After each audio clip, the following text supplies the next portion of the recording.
This video will help you sleep and relax. But before we begin, I would like to know which city you're from and what time you're watching this. Now, subscribe to the channel, relax, and let's begin. I never thought a simple stop for dinner would turn my life upside down, but that's exactly what happened last month. I was on a road trip, driving cross-country to visit my sister in California. After a long day of driving, I decided to stop at a small diner just off the highway in some tiny Nevada town. The place was pretty empty when I walked in. Just a couple of truckers at the counter and a group of 4 guys in a corner booth. I slid into a booth on the opposite side of the diner and ordered a burger and fries. As I waited for my food, I couldn't help but overhear bits and pieces of the conversation from the group of men nearby. At first I tried not to eavesdrop, but something about their hushed tones and furtive glances around the restaurant caught my attention. I casually pulled out my phone and pretended to be scrolling through it while straining to hear what they were saying. Phrases like security system, safe combination, and getaway route drifted over to me. My heart started racing as I realized these guys were planning some kind of robbery. I debated what to do. Should I mind my own business, call the police, confront them directly? In the end, I decided to discreetly text the local police department with the details I had overheard. I figured they could check it out, and if it turned out to be nothing, no harm done. Big mistake. As I was finishing up my meal, 2 police cruisers suddenly pulled into the parking lot, lights flashing. The 4 men immediately tensed up and started looking around wildly. To my horror, one of them locked eyes with me and saw my phone still in my hand. In that moment, I knew he had figured out that I was the one who had tipped off the cops. Everything happened so fast after that. The men bolted for the door, shoving past the incoming officers. In the chaos, I saw one of them point in my direction and shout something to his buddies.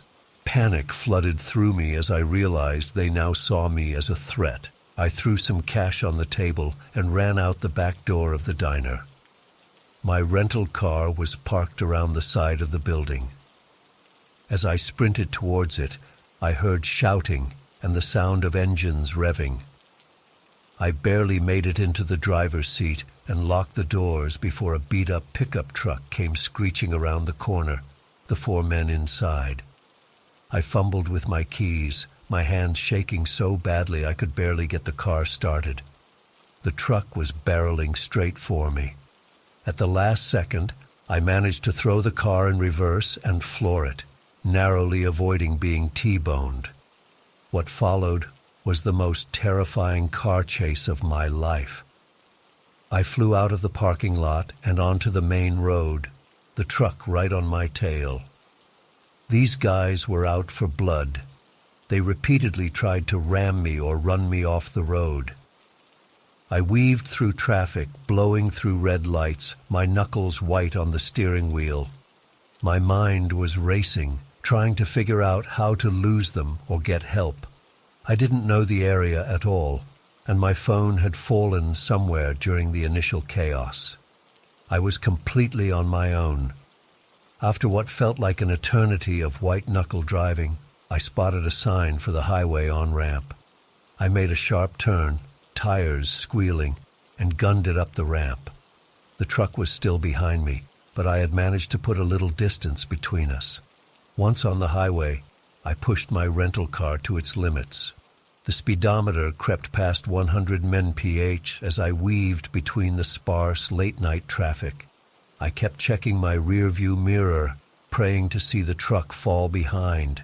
But they were persistent, slowly gaining on me once again. Just when I thought all hope was lost, I saw the flashing lights of a state trooper up ahead, pulling someone over on the shoulder. Without thinking, I yanked the wheel hard to the right, skidding onto the shoulder right behind the trooper's car. I leapt out, hands raised, shouting for help. The trooper was startled, and drew his weapon, ordering me to freeze. I tried to quickly explain the situation, gesturing wildly at the highway behind me. Just then, the pickup truck went flying past at top speed, apparently unwilling to risk a confrontation with law enforcement. It took some time to convince the trooper of what had happened. He was skeptical at first, but after running the plates on the truck, which I had managed to memorize during the chase, and getting in touch with the local police, he realized I was telling the truth. The next few hours were a blur of giving statements, filing reports, and talking to various law enforcement agencies. Apparently, the men I had overheard were part of a notorious gang responsible for a string of violent robberies across 3 states. My inadvertent tip had helped the police finally catch a break in the case. While I was relieved to be safe and glad I had ultimately helped, the experience left me deeply shaken. For weeks afterward, I jumped at every sound and constantly looked over my shoulder, convinced the gang would somehow find me and seek revenge. I never did finish my road trip to California. Instead, I flew home the next day, too rattled to get behind the wheel again. It took months of therapy to process the trauma of that night. Even now, I have a hard time eating in diners or driving on empty highways after dark. Looking back, I'm still not sure if I did the right thing. On one hand, my tip helped catch some dangerous criminals. On the other, I put myself in incredible danger and am still dealing with the psychological fallout. I guess the lesson is that sometimes being a good Samaritan comes at a cost. I often wonder what would have happened if I had just minded my own business that night. Would those men have successfully carried out their robbery? Would someone have gotten hurt? Or would everything have somehow worked out without my intervention? I'll never know for sure. All I can say is that a simple choice to stop for dinner changed the course of my life forever. It's a stark reminder of how quickly our lives can be turned upside down, often when we least expect it. These days, I'm much more cautious about the situations I put myself in. I've become hyper-aware of my surroundings and tend to avoid being out alone at night. Some might say I'm paranoid, but after what I went through, I feel it's justified. Despite everything, I try not to let fear rule my life.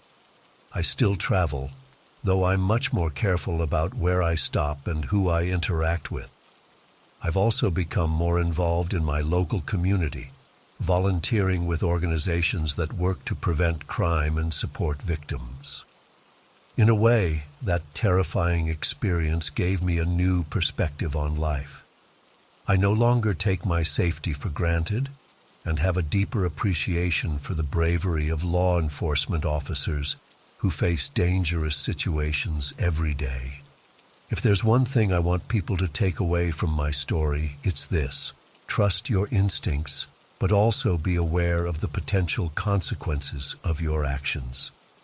Sometimes doing the right thing can come at a great personal cost. It's a decision each person has to weigh for themselves in the moment. As for me, I'm still processing what happened that night. Some days I feel proud of myself for speaking up. Other days I wish I had just kept my head down. I suppose that's the complexity of life. Rarely are our choices simply black and white. In the end, all we can do is make the best decisions we can with the information we have at the time, and hope that somehow it all works out for the best.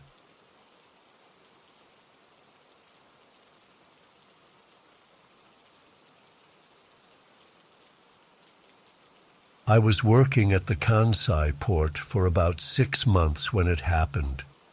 The summer heat was brutal that day, making the metal containers feel like ovens as we moved them around the docks. I'd gotten used to the odd mix of dock workers and Yakuza members on our crew. It wasn't unusual to see tattooed guys with missing fingers alongside the regular port staff. We all just kept our heads down and did the work. That afternoon, we were unloading a huge cargo ship that had come in from Southeast Asia. Hundreds of identical metal boxes stacked up like giant Lego bricks. I was operating one of the cranes, carefully maneuvering the containers onto the dock where my co-workers would sort and move them to the appropriate areas. Everything was going smoothly until we got to this one container near the middle of the ship. It looked exactly like all the others: faded blue paint, rusted corners, serial number stamped on the side. But as soon as we lifted it off the ship, I noticed something was off. The weight distribution felt strange, like the contents were shifting around inside. I radioed down to Tanaka, one of the older dock workers, to double-check the manifest. He shouted back that it was supposed to contain electronic components bound for Osaka. Seemed normal enough. I lowered the container into place and moved on to the next one. A few minutes later, I hear shouting from where we'd placed that container. I look over and see Tanaka and a couple of the Yakuza guys clustered around the doors, gesturing wildly. I couldn't make out what they were saying over the noise of the cranes and trucks, but their body language was tense. I finish moving the container I'm working on and head over to see what the commotion is about. As I get closer, I see Tanaka's face is ghost white. One of the Yakuza guys, a huge dude we call Bear because of his size, looks like he's about to be sick. "What's going on?" I ask, wiping sweat from my forehead. Tanaka grabs my arm, his fingers digging in. "There's something in there," he hisses. "Something not right." I look at the container, then back at Tanaka. "What do you mean? What's inside?" Bear speaks up, his voice shaky. "I saw it when we cracked the seal to check the contents. It had a face, but not human. Huge eyes, mouth all wrong." A chill runs down my spine despite the oppressive heat. "What are you talking about?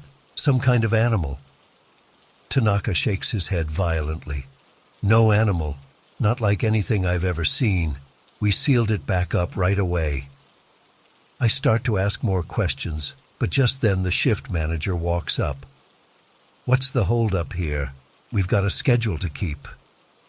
Nobody says anything for a moment. Finally, Bear speaks up. "Sir, there may be an issue with this container. We should—" The manager cuts him off. "Is it leaking? On fire? About to explode?" "No, but—" "Then it's not our problem. Get it moved to Section C and get back to work. Now." The manager stalks off. We all look at each other uneasily. Finally, Tanaka sighs. "You heard him. Let's get this thing moved and forget about it." But as we start to hook up the container to move it, there's a loud bang from inside. We all jump back. For a few seconds, there's total silence on the dock. Bang. Even louder this time.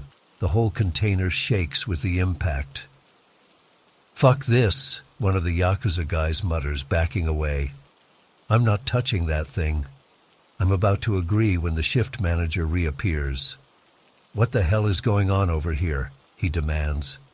Before anyone can answer, there's a third bang, so powerful it leaves my ears ringing. A dent appears in the side of the container. The manager's face goes pale, but he quickly composes himself. "All right, change of plans. This container goes to the secure storage area now. I'll supervise the move myself. The rest of you, back to your regular duties. Not a word about this to anyone. Understood?" We all nod, too stunned to argue. I watch as the manager and a couple of senior workers carefully move the container to a restricted part of the port I've never been allowed to enter. As they roll it away on a flatbed, I swear I can hear a low, inhuman moan coming from inside. The rest of the shift passes in a daze. I keep replaying the sound of those impacts in my head, imagining what could possibly be strong enough to dent a steel container from the inside. I think about what Bear said he saw. that twisted face with the huge eyes. By the time we clock out, my hands are shaking.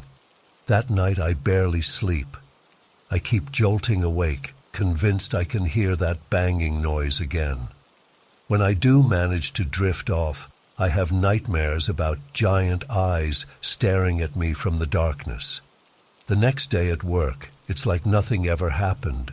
The container is gone from the secure area. The manager acts completely normal. When I try to ask Tanaka about it, he just shakes his head and walks away. But I can't let it go. I start paying more attention to the containers we handle, wondering if there are more secrets hidden inside. I scour the internet for any stories about strange cargo or unexplained incidents at other ports. I even try to strike up conversations with the Yakuza guys, hoping they might have some underground information. Weeks go by, and I'm no closer to answers. The constant anxiety and lack of sleep start to take their toll. I'm jumpy at work, flinching at every loud noise. My coworkers start giving me strange looks. I know I'm probably sabotaging my career, but I can't shake the feeling that something truly horrifying was in that container, and that it might still be out there somewhere. Finally, after about a month, I can't take it anymore. I hand in my resignation, much to my supervisor's surprise. He tries to talk me out of it, even offers me a raise. But I know I'll never feel comfortable working at the port again. On my last day, as I'm walking out of the gate, I take one final look back at the rows of containers stretching into the distance. A chill runs through me as I imagine what might be lurking inside any one of them. Whatever was in that container that day, human or not, I hope I never encounter anything like it again. I still haven't found a new job. I'm not sure I'm ready to rejoin the workforce yet. Some nights I still wake up in a cold sweat, the echo of that terrifying bang ringing in my ears. I don't know if I'll ever understand what really happened that day at the port, but I know that the memory of it will haunt me for the rest of my life. The day started out perfectly. We arrived at the lakeside campground in the early afternoon and quickly set up our tents. The adults got a barbecue going while us kids splashed around in the shallows of the crystal-clear lake. The scenery was breathtaking. Lush green mountains reflected in the still water, with Mount Fuji looming majestically in the distance. As the sun began to set, we gathered around the campfire to roast marshmallows and tell stories. My uncle Hiroshi was in the middle of a particularly spooky tale when we heard the first rumble of thunder in the distance. Within minutes, the sky had darkened ominously and fat raindrops began to fall. "Everyone into the bus!" my father shouted as the heavens opened up. We scrambled to grab what we could before piling into the rental bus that had brought us here. By the time we were all inside, the rain was coming down in sheets. Flashes of lightning illuminated the campground in stark white bursts. "So much for camping," my Aunt Yumi sighed. "At least we have shelter." We tried to make the best of it, breaking out snacks and playing card games as the storm raged outside. But as the hours wore on and the rain showed no signs of letting up, exhaustion began to set in. One by one, people settled into seats to try and get some sleep. By midnight, only my father and Uncle Hiroshi remained awake, sitting near the front of the bus and speaking in low voices. I was curled up in a seat near the back, drifting in and out of a fitful sleep. The constant drum of rain on the roof and occasional crashes of thunder made it hard to fully relax. I'm not sure what time it was when I became aware of a new sound cutting through the white noise of the storm. At first I thought I was dreaming, but as I groggily opened my eyes, I realized it was real. A rhythmic tapping coming from outside the bus. Tap, tap, tap. I saw my father and uncle tense up, exchanging worried glances. They whispered urgently to each other, then cautiously made their way to peer out the front windshield. "Do you see anything?" my father asked in a hushed tone. "No, it's too dark," Uncle Hiroshi replied. "Wait, there, by that tree." I couldn't see what they were looking at from my vantage point, but their reactions sent chills down my spine. My father let out a sharp gasp and stumbled back from the window. It's a woman," he said, his voice shaking, "standing out there in the rain." "That's impossible," my uncle insisted. "Who would be out in this storm?" But even as he said it, the tapping resumed, louder this time. Tap, tap, tap. It was coming from the door of the bus. Heart pounding, I slid out of my seat and crept towards the front to get a better look.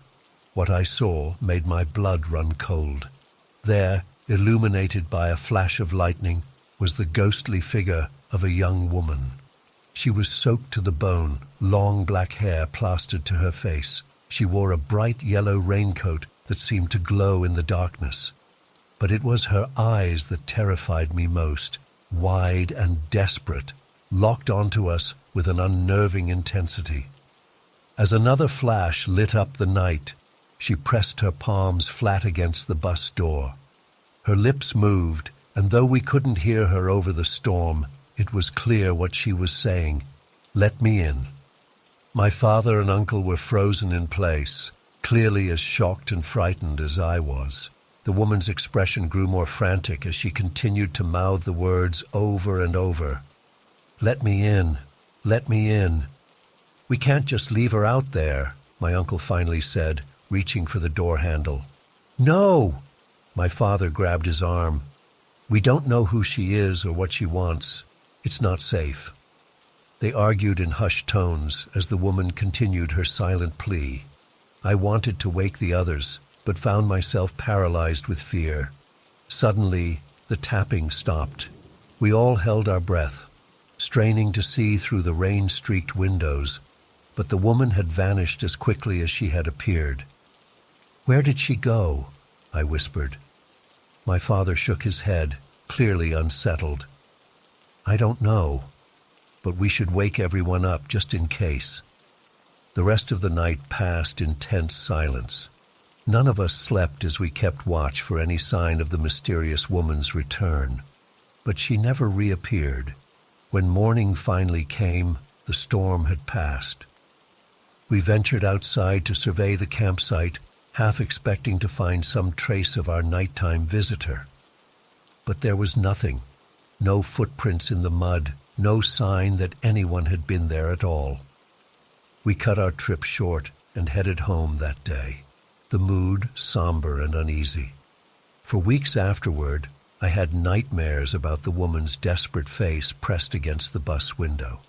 It wasn't until nearly a month later that we learned the tragic truth behind our encounter. My father came across an old news article about Lake Sai while researching the area. According to local legend, the lake was haunted by the spirit of a young woman who had drowned herself there decades ago. The story went that she had been abandoned by her lover on a stormy night, left alone by the shore in nothing but a yellow raincoat. Heartbroken and desperate, she walked into the churning waters and never returned. Ever since, it was said that her restless spirit would appear during bad storms, seeking help from the living. I'll never know for certain if what we saw that night was truly a ghost or simply a product of overactive imaginations in a scary situation. But sometimes on rainy nights, I still find myself startling at every tap on the window, half expecting to see that haunting face staring back at me once again. The experience left me with a deep unease about lakes and storms that persists to this day. I've never been able to shake the feeling that there are things in this world beyond our understanding, things that blur the line between the living and the dead. That night at Lake Sai opened my eyes to possibilities I had never considered before, and changed the way I view the world around me. I've tried to rationalize it over the years. Maybe it was just a lost hiker seeking shelter from the storm. Maybe the stress and darkness played tricks on our minds. But deep down, I know what I saw. The raw desperation in that woman's eyes. The otherworldly way she vanished without a trace. It was unlike anything I've experienced before or since. My family rarely speaks of that night anymore. I think we all prefer to pretend it never happened, to tuck away the memory in the darkest corners of our minds. But I know I'm not alone in still being haunted by it. I've caught my father staring off into space on rainy days, a troubled look on his face.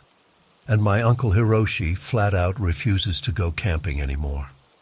As for me, I've developed a morbid fascination with ghost stories and local legends. Part of me hopes to find some explanation for what we encountered, some way to finally put my lingering fears to rest.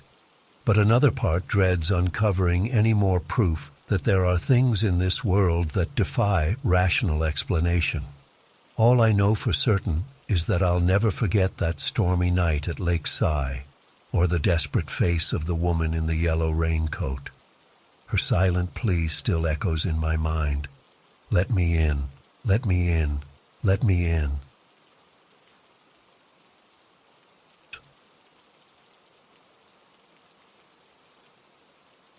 Our ship had been at sea for about a week when things started to get weird. The ocean was eerily calm, almost like glass. The sky was overcast, giving everything a grayish tint. Something just felt off. I was on deck doing some maintenance work when I heard a loud thunk from below. The whole ship shuddered. At first I thought we'd hit a reef, but we were in deep water. The captain ordered us to cut the engines and investigate.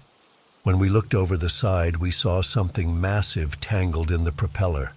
At first glance, I thought it was seaweed or debris, but as we looked closer, we realized it was alive. Huge tentacles, easily 30 feet long, were wrapped around the prop. "My God," whispered one of the senior officers, "it's a giant squid." I'd heard legends about giant squid, but I never thought I'd see one with my own eyes. This thing was enormous, easily twice the size of our 50-foot boat. Its eye alone was as big as a dinner plate. The captain decided we needed to free it before it damaged the propeller. He sent a team of divers down to carefully cut away the tentacles. I watched from the deck, my heart racing. The squid was clearly in distress, its massive body writhing in the water. That's when things went from weird to terrifying. As the divers worked to free the squid, I noticed a dark shape moving in the water about 100 yards out. At first I thought it was a whale, but then I saw the fin. "Shark!" I yelled. "There's a massive shark out there." The captain grabbed his binoculars and went pale. "That's no ordinary shark," he said. "That's a megalodon." I'd heard stories about megalodons, prehistoric sharks that were supposed to be extinct. But this thing was very much alive, and it was heading straight for us. The captain ordered the divers out of the water immediately. They scrambled back on board just as the megalodon reached the squid. What happened next was like something out of a horror movie. The shark, which had to be at least 65 feet long, clamped its massive jaws around the squid's body. The water churned red with blood as the two titans battled. The squid's tentacles whipped through the air, slamming against our hull with bone-jarring force. Our ship rocked violently as waves caused by the fight battered us. I could hear the wood creaking and groaning under the stress. We were taking on water fast. "Mayday! Mayday!" The captain was on the radio, frantically calling for help. "This is the training vessel Seahawk. We are under attack by an unidentified marine creature, taking on water. Request immediate assistance." The megalodon circled our ship, its dorsal fin slicing through the waves. It was easily twice the size of our vessel. One hit from that thing and we'd be kindling. Suddenly the squid's tentacles shot out of the water and wrapped around our hull. Whether it was trying to use us as protection or drag us down, I'll never know. But I felt the deck tilt as the squid's weight pulled us to the side. "Abandoned ship!" the captain yelled. "Everyone to the life rafts!" We scrambled to deploy the rafts as the ship listed dangerously. I could hear the wood splintering as the squid's grip tightened. Water was pouring in through cracks in the hull. Just as we got the rafts into the water, there was a deafening crack. One of the squid's tentacles had punched clean through the deck. It thrashed wildly, sending splinters and debris flying everywhere. I dove into the nearest raft, pulling 2 of my crewmates with me. We pushed off just as our ship began to break apart. The last thing I saw was the captain, still at the helm, going down with the ship. For the next few hours, we drifted in our little raft, watching in horror as the megalodon and giant squid continued their epic battle. The ocean frothed with blood and ink. Occasionally a tentacle or fin would break the surface, giving us a glimpse of the carnage below. As night fell, the sounds of the fight began to fade. Whether one creature had won or they'd both retreated to the depths, I'll never know. We were eventually picked up by a cargo ship that had received our distress call. When we told our rescuers what had happened, they didn't believe us. They assumed we'd hit a reef or had some kind of mass hallucination. But I know what I saw. It's been years since that day, but I still have nightmares about those tentacles wrapping around our ship, about that massive shark fin cutting through the waves. I've never set foot on a boat since. Some people say the ocean is the last great unexplored frontier on Earth. After what I've seen, I think some things are better left undiscovered. There are monsters in the deep, and they're far more terrifying than anything in our worst nightmares.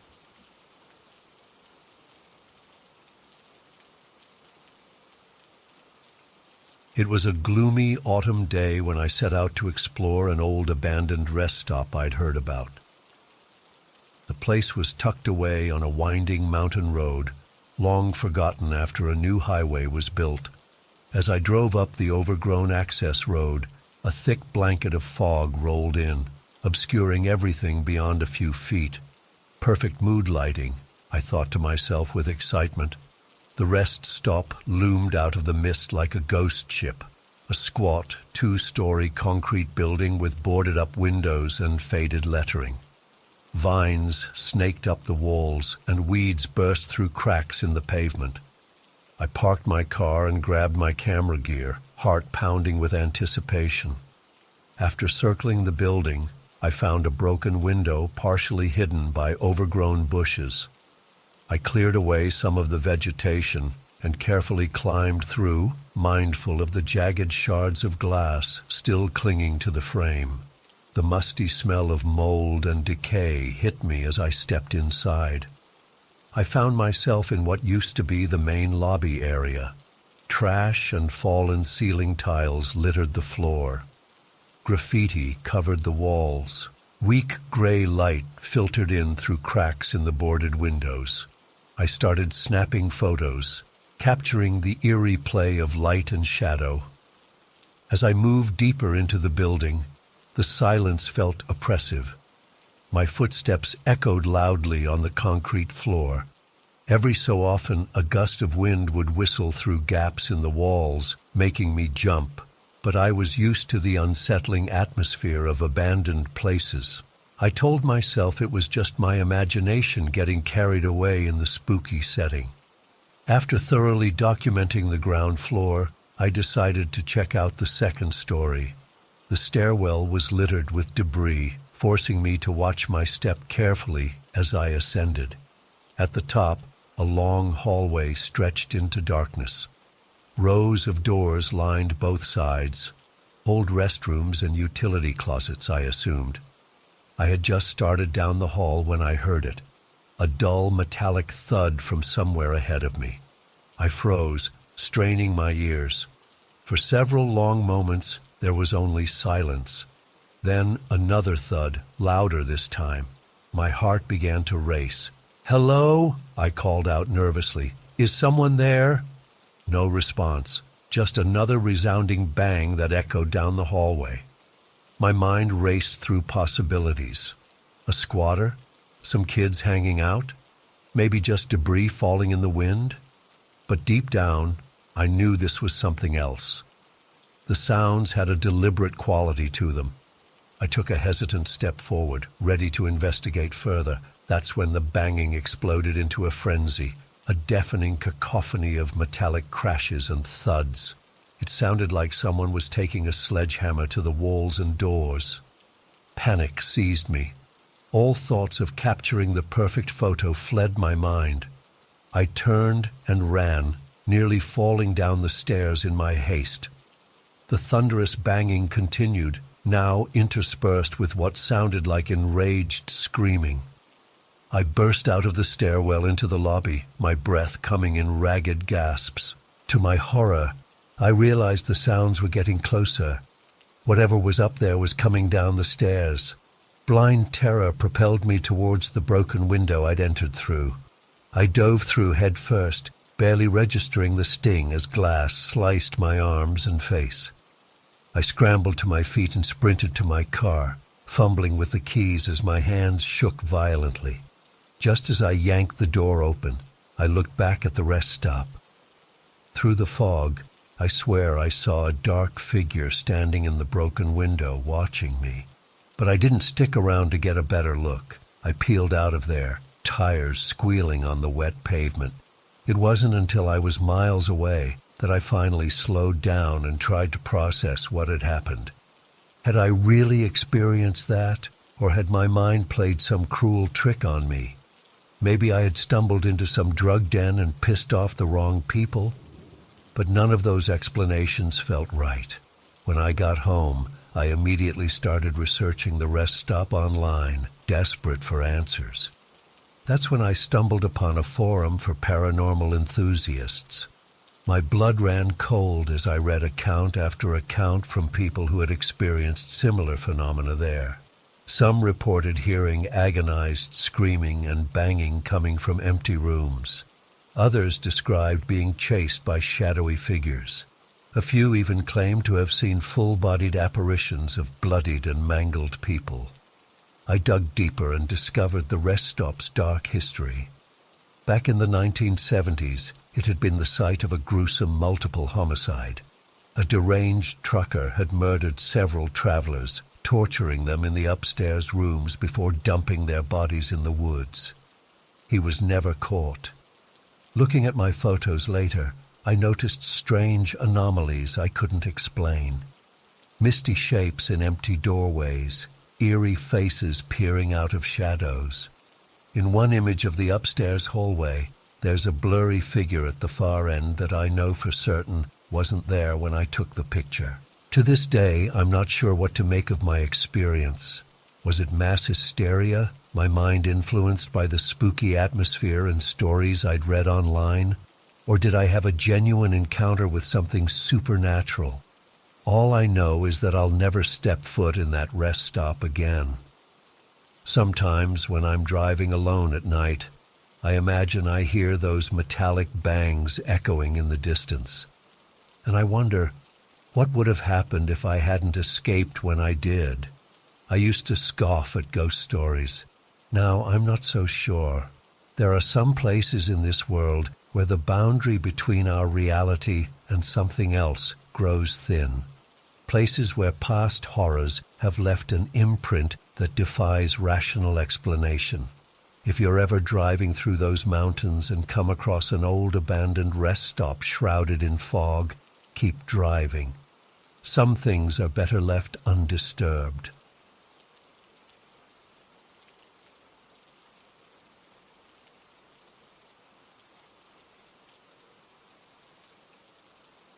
The old shrine had always been off-limits, whispered about by the adults, but never fully explained why. Of course, that only made it more enticing to us. As we hiked deeper into the woods, guided by our phone flashlights, an eerie silence settled over everything. The usual nighttime sounds of insects and animals had faded away, leaving only the crunch of leaves under our feet. Finally, we saw it looming ahead, the Torii gate marking the entrance to the shrine grounds. Even in the darkness, I could see how ancient and weathered it looked. Moss crawled up the faded red pillars, and the wood looked like it might crumble at any moment. A set of stone steps led up into pitch blackness beyond. "Guys, maybe this isn't such a good idea," my friend Akira whispered. But peer pressure won out, and we started climbing the steps. About halfway up, my flashlight beam caught something small and pale on one of the steps. I moved closer to get a better look, and my blood ran cold. It was a child's shoe, a tiny white sandal lying abandoned on the cold stone. "What the hell?" I muttered, picking it up. It looked new, with barely any dirt or wear, but how could a kid's shoe end up here, in this isolated place? An icy feeling of dread washed over me. The air suddenly felt thick and heavy, pressing down on us. The hairs on the back of my neck stood up as an overwhelming sensation came over me. We were being watched. I whirled around, shining my light into the trees, but saw nothing, just shadows and leaves. And yet, I couldn't shake the feeling of eyes on me. Not animal eyes, but something else. Something ancient and patient and hungry. "Guys," I said, my voice shaking, "we need to leave, now." No one argued. We practically flew down those steps, stumbling and sliding in our haste to get away. I still clutched the tiny shoe in my hand, unable to let it go for some reason. As we ran, I heard whispers on the wind, soft laughter, like children playing. But there were no children out here. Branches seemed to grab at our clothes. Roots rose up to trip us. It was as if the entire forest had come alive, trying to keep us there. We finally burst out of the tree line, gasping and wild-eyed. Only then did I drop the shoe, leaving it at the edge of the woods. Part of me wanted to take it, to try and solve the mystery, but a deeper instinct told me that would be a terrible mistake. For weeks afterwards, I had nightmares about those steps, about tiny pale hands reaching out of the darkness. Sometimes I still wake up in a cold sweat, feeling phantom eyes on me. I've done research since then, trying to understand what happened that night. Our town has a long history, and that shrine dates back centuries. Local legend says it was built to appease spirits of the forest, cruel tricksters who lured humans to their doom. Children were sometimes left as offerings in the past. Now I wonder, what if those spirits are still there? What if they're always waiting, hoping for foolish humans to wander into their domain?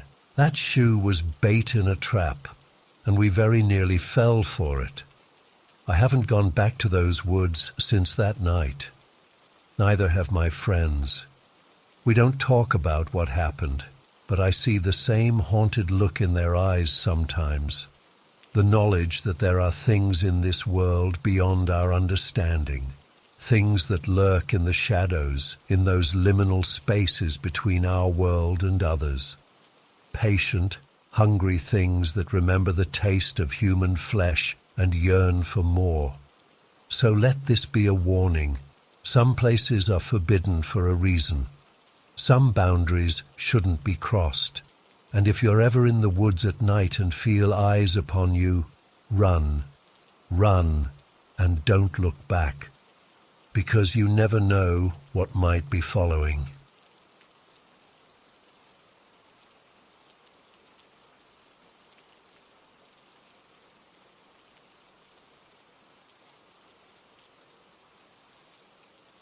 It had been about a week since I'd adopted my new dog Odin.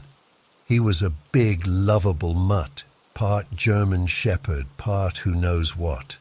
I lived alone in a small house on the outskirts of town, and I thought having a dog around would make me feel safer. Little did I know he'd end up alerting me to something far more terrifying than any burglar. That night started off completely normal. I got home from work around 6, took Odin for a walk, then settled in for a quiet evening. I was curled up on the couch watching TV when Odin suddenly perked up his ears and started growling softly. "What is it, boy?" I asked, following his gaze toward the hallway. At first I didn't see anything out of the ordinary, but then, out of the corner of my eye, I caught a flicker of movement. I turned my head slowly, and that's when I saw him. There was a man standing in the doorway to my bedroom. He was tall and broad-shouldered, wearing a red and black plaid shirt with the sleeves cut off. But the shirt was the only normal thing about him. His skin was pale and waxy, almost translucent, and his eyes, God, his eyes were completely black, like empty sockets. I froze, unable to move or even breathe. My mind was screaming that this couldn't be real, but my eyes were telling me otherwise. The man, or whatever he was, just stood there motionless, staring at me with those horrible black eyes. Odin was still growling, hackles raised, but he didn't bark or lunge like I would have expected if it was a real intruder. It was like he was unsure what to make of this apparition too. After what felt like an eternity, but was probably only a few seconds, the man started to move. But he didn't walk, he glided, his feet never seeming to touch the ground.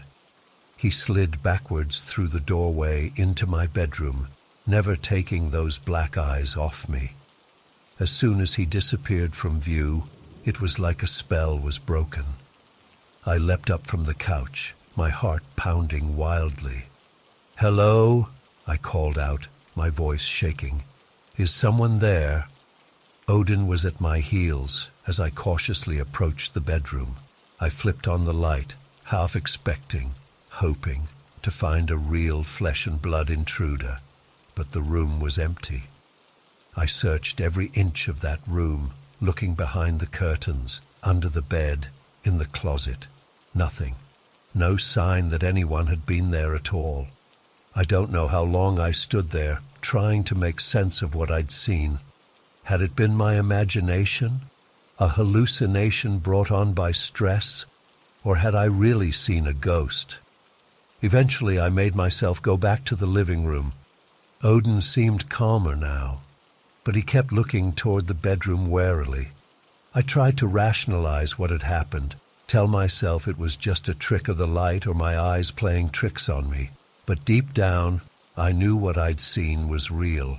I didn't sleep at all that night. I sat on the couch with all the lights on, jumping at every little sound. Odin stayed close by my side, occasionally growling softly at nothing I could see. The next morning, I was exhausted and on edge. I called in sick to work. There was no way I could face people feeling like this. I spent the day researching the history of my house, looking for any clues about who the man in the plaid shirt might have been. But I came up empty. The house wasn't that old, and there were no records of any deaths or tragedies associated with it. As night fell again, my anxiety ramped up. Would he appear again? What did he want? I found myself obsessively checking and rechecking the locks, even though I knew in my gut that physical barriers wouldn't stop whatever I'd seen. The next few days passed in a blur of fear and sleepless nights. I jumped at every shadow, convinced I was going to see those black eyes staring at me again. But the man in the plaid shirt didn't reappear. After about a week, I started to wonder if maybe I really had imagined the whole thing. The memory of that night started to feel hazy and dreamlike. I told myself I needed to get more sleep, that I was just stressed and letting my imagination run wild. But then it happened again. It was late, probably close to midnight. I was getting ready for bed, brushing my teeth in the bathroom. I glanced up at the mirror and my blood ran cold. There he was, standing right behind me. I spun around, toothbrush clattering to the floor, but the bathroom was empty. When I looked back at the mirror, he was gone. My hands were shaking so badly I could barely turn off the faucet. I ran to the bedroom where Odin was sleeping and buried my face in his fur, trying not to scream. This time there was no denying what I'd seen. It wasn't my imagination or a trick of the light. The man in the plaid shirt was real, and for some reason, he was haunting me. Over the next few weeks, the sightings continued. Sometimes I'd catch a glimpse of him out of the corner of my eye, only for him to vanish when I turned to look. Other times I'd wake up in the middle of the night to find him standing at the foot of my bed, those black eyes boring into me. He never tried to communicate or interact with me in any way. He just watched. And somehow that was even more terrifying than if he'd tried to harm me. What did he want? Why was he here? I became a nervous wreck. I couldn't sleep, couldn't eat. I was constantly on edge, jumping at every little noise. My friends started to worry about me, but I couldn't bring myself to tell them what was really going on. They'd think I was crazy. I tried everything I could think of to get rid of him. I had the house blessed by a priest. I burned sage and recited protection spells I found online. I even considered moving, but something told me he would follow me wherever I went. Odin was my only comfort during this time. He always seemed to know when the ghost was around, growling softly and pressing close to me. I don't know what I would have done without him. As the weeks turned into months, I started to adapt to my new reality. The fear never went away completely, but it became a constant low-level anxiety rather than the paralyzing terror of those first encounters. I learned to live with the knowledge that at any moment I might turn around and see those black eyes staring at me. I never did figure out who he was or why he was haunting me. Sometimes I wonder if he was attached to the land rather than the house itself. Other times I think maybe he was drawn to me specifically, though I can't imagine why. It's been almost a year now since that first night. The sightings have become less frequent, but they still happen from time to time. Just when I start to think maybe it's over, I'll catch a glimpse of that red and black plaid shirt out of the corner of my eye. I've thought about trying to communicate with him, to ask him what he wants. But the truth is, I'm scared of what the answer might be. So I've settled into an uneasy coexistence with my ghostly housemate. I still don't really believe in ghosts. Or rather, I didn't want to believe. But I know what I've seen. The man in the plaid shirt is real, whether I can explain him or not, and I have a feeling he'll be with me for a long time to come.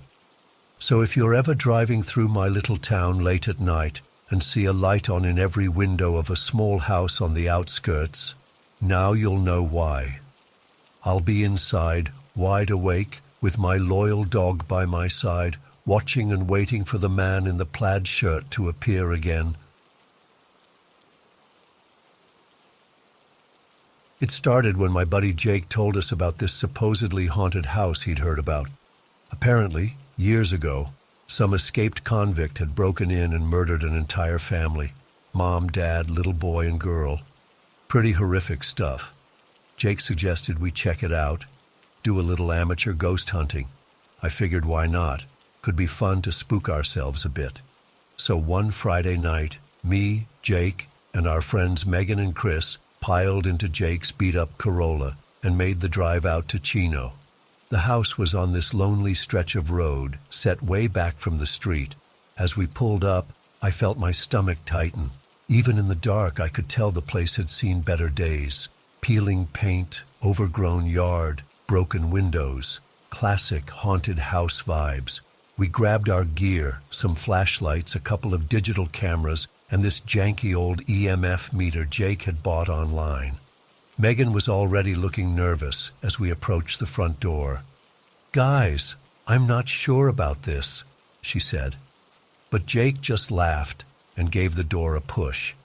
To our surprise, it swung open with a drawn-out creak. The musty smell hit us first as we stepped inside. Dust particles danced in our flashlight beams. The foyer opened up to a large living room, and I could make out the outlines of sheet-covered furniture. Old picture frames hung crooked on the walls. "Let's split up and look around," Jake suggested. I wasn't thrilled about that idea, but I didn't want to seem like a wuss. So Chris and I headed upstairs, while Jake and Megan explored the main floor. The upper hallway was lined with closed doors. My palms were sweating as I reached for the first doorknob. Inside was what looked like a kid's bedroom. Faded cowboy wallpaper, dusty toys scattered about. I snapped a couple photos, trying to ignore how creeped out I felt. Suddenly, Chris called out from down the hall, "Dude, come check this out." I hurried over to where he was standing in another bedroom doorway. As I approached, I saw what had caught his attention, a large, dark stain on the carpet near the foot of the bed. My blood ran cold as I realized what it probably was. "Is that—" I couldn't finish the sentence. Chris nodded grimly. "I think so. Must be where it happened." We stood there in silence for a moment, the weight of what had occurred in that very room settling over us. That's when we heard it, a faint sound coming from downstairs. At first I thought it was the wind, but then I realized it sounded like a child crying. Chris and I looked at each other, eyes wide. "Jake? Megan?" I called out. No response. Heart pounding, we made our way back downstairs. The crying had stopped, but now I noticed something on the living room wall that I'd missed before. There, scrawled in what looked horribly like dried blood, were the words, "Get out." "Guys," Chris yelled, his voice shaky, "this isn't funny." We found Jake and Megan in the kitchen, both looking pale. "Did you hear that?" Megan whispered. I nodded. "And did you see the writing on the wall?" "Yeah," Jake cut in. "What the hell is going on?" That's when the temperature seemed to plummet. I'm not talking a slight chill. I mean, it felt like we'd stepped into a freezer. Our breath came out in visible puffs. The EMF meter in Jake's hand suddenly lit up like a Christmas tree, beeping wildly. And then we heard the footsteps, heavy, deliberate steps coming from the second floor. But we were all down here. My heart was about to beat out of my chest. This couldn't be happening. Ghosts weren't real. They couldn't be. "We need to leave. Now." I don't know who said it. Maybe it was me, but we all agreed. We booked it for the front door, not even bothering to grab our equipment. But as we reached the foyer, the door slammed shut with a bang that shook the whole house.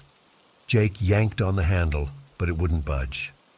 The footsteps were getting closer now, coming down the stairs. I squeezed my eyes shut, not wanting to see whatever was about to appear. Megan let out a terrified shriek, and then silence. After what felt like an eternity, I cracked open one eye. The foyer was empty. The oppressive cold was gone.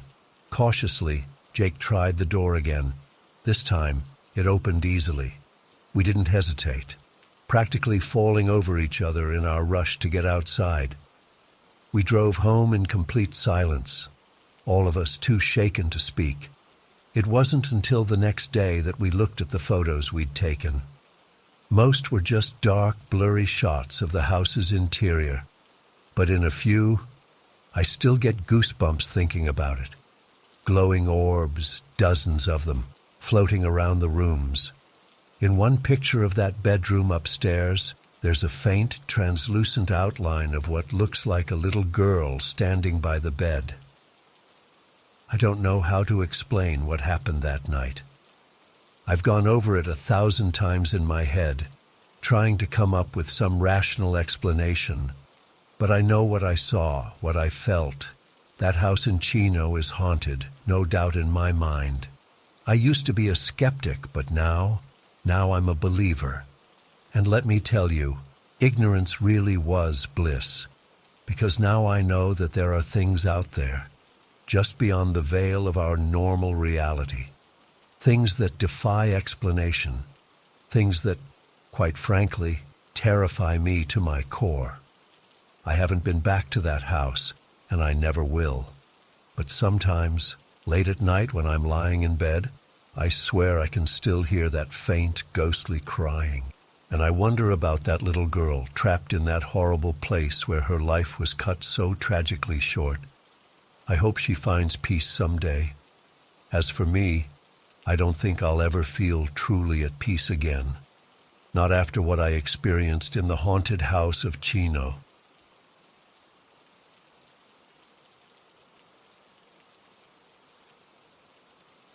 Around 2 a.m., I jolted awake for no apparent reason. The room was pitch black, but as my eyes adjusted to the darkness, I noticed the closet door was slightly ajar. I could have sworn I'd closed it before going to bed. A chill ran down my spine as I stared at the sliver of blackness between the door and the frame. Suddenly, I saw movement. My heart began to race as a pale face slowly emerged from behind the closet door.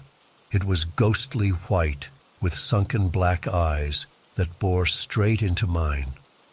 I froze in terror, unable to move or even breathe, as the figure silently glided further out of the closet.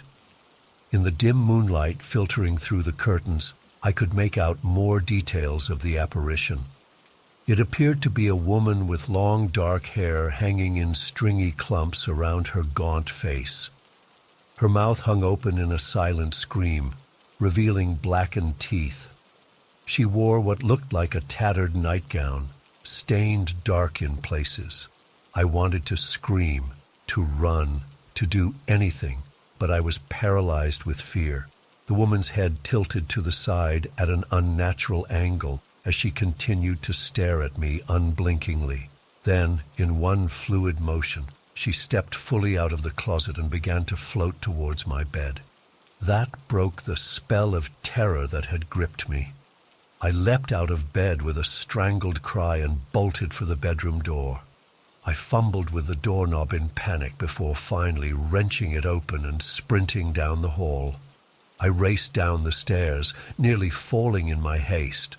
I had to get out of the house. As I reached the bottom of the stairs, I glanced back up and saw the woman's face peering down at me from the top of the staircase. Her black eyes seemed to glow in the darkness. I ran to the front door and tried to open it, but my trembling hands couldn't work the lock.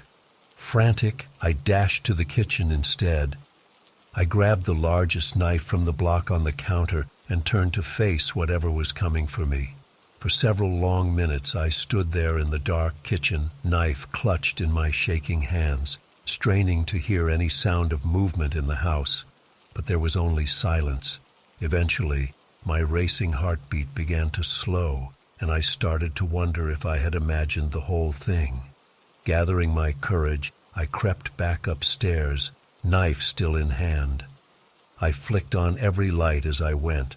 When I reached my bedroom, I hesitated outside the door, afraid of what I might find inside. Taking a deep breath, I pushed the door open and flipped on the light. The room was empty. The closet door was closed. With trembling hands, I yanked it open, half expecting the woman to lunge out at me. But there was nothing there except my clothes and empty moving boxes. I searched the entire house, but found no sign of an intruder. Had it all been a vivid nightmare? I didn't think so. It had felt far too real. But I had no explanation for what I had seen. I spent the rest of the night sitting in the living room with all the lights on, jumping at every creak and groan of the old house settling.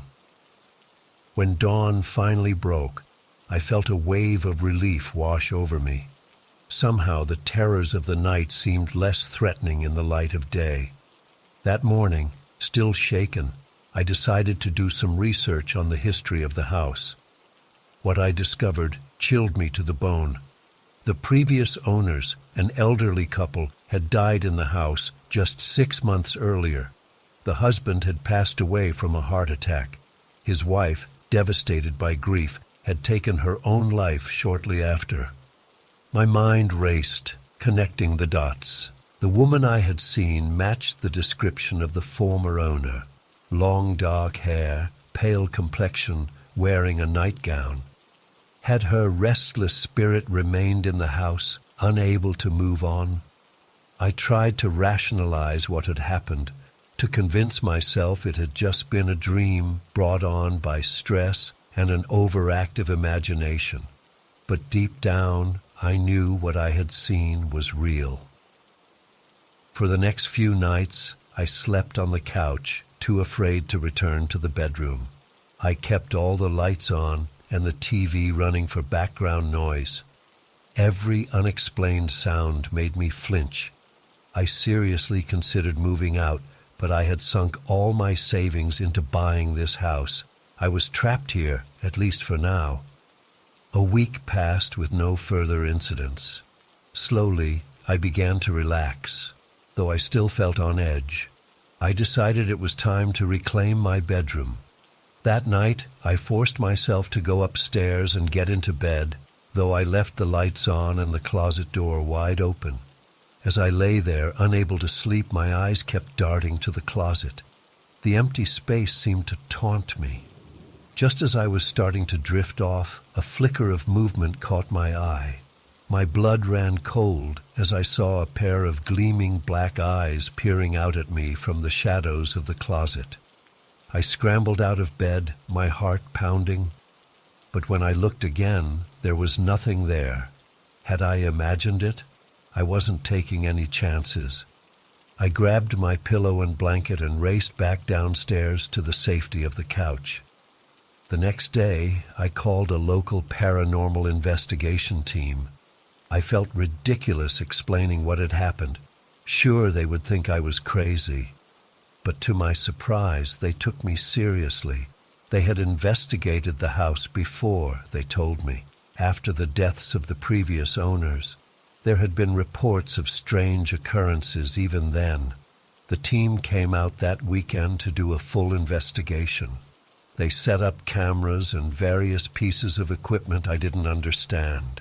As night fell, we gathered in the living room to watch the live feeds from the cameras. For hours, nothing happened. I was starting to think it had all been in my head after all. But then, around 2 a.m., the same time as my first encounter, one of the investigators called out. On the camera in my bedroom, a misty shape was forming near the closet.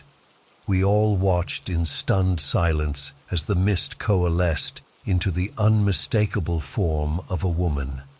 She drifted across the room, pausing by the bed where I would normally be sleeping. Then she turned and looked directly at the camera, her eyes two black voids in her pale face. A static burst of white noise erupted from their audio equipment. When it cleared, we could hear a faint whisper. "Help me." The figure dissipated as quickly as it had appeared, leaving us all shaken. The lead investigator turned to me with a grim expression. "Your house is definitely haunted," he said. "The spirit seems to be the former owner, unable to move on after her death. She's not malevolent, but she is stuck here and clearly in distress." They recommended a series of cleansing rituals and blessings to help the spirit find peace and move on. Over the next few weeks, we tried everything: burning sage, blessing the house with holy water, even bringing in a medium to try to communicate with the spirit. Gradually, the oppressive atmosphere in the house began to lift. The closet no longer filled me with dread when I looked at it. I was able to sleep through the night without disturbance. It's been several months now since I've had any paranormal experiences in the house. But sometimes, late at night, I still feel like I'm being watched. Out of the corner of my eye, I'll catch a glimpse of something pale moving in the shadows. And every now and then, I wake up to find the closet door slightly ajar, even though I know I closed it the night before. I've made my peace with the house and whatever may still linger here, but I'll never forget that terrifying first night and the ghostly woman who welcomed me to my new home in the most chilling way possible.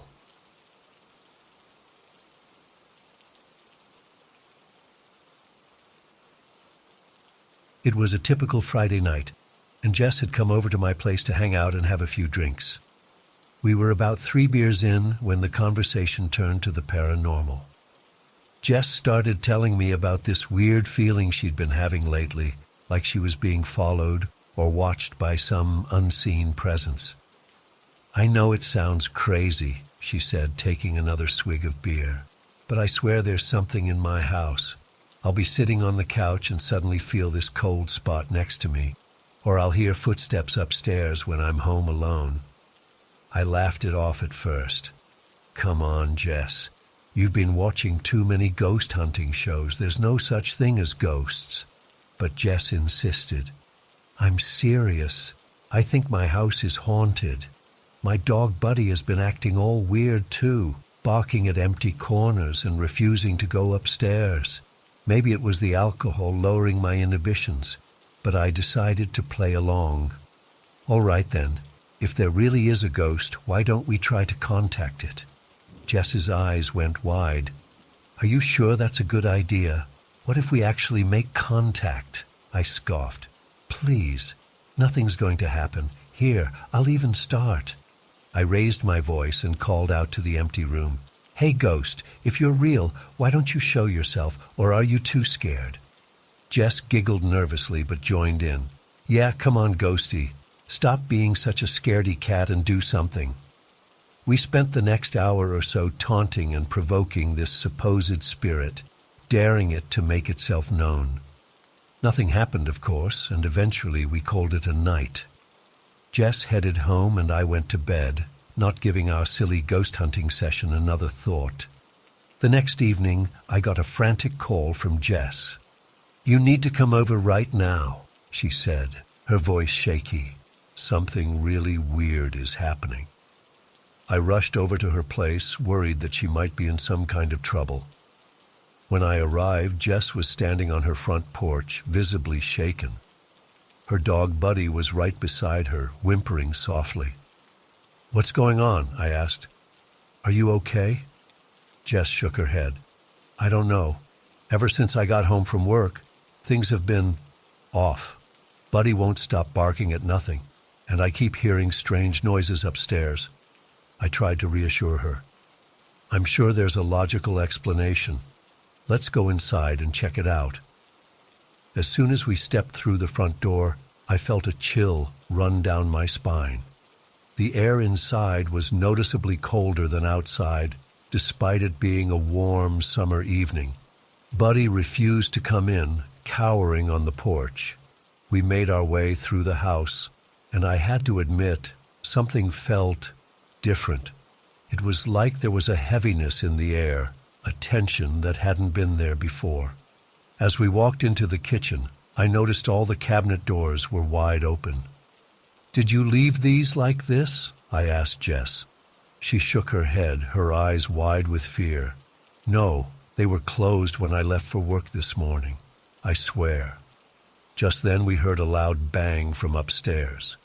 Jess yelped and grabbed my arm. What was that? Heart pounding, I tried to maintain a calm facade. Probably just the house settling. Old buildings make weird noises sometimes. But even as I said it, I didn't believe my own words. This felt different, wrong somehow.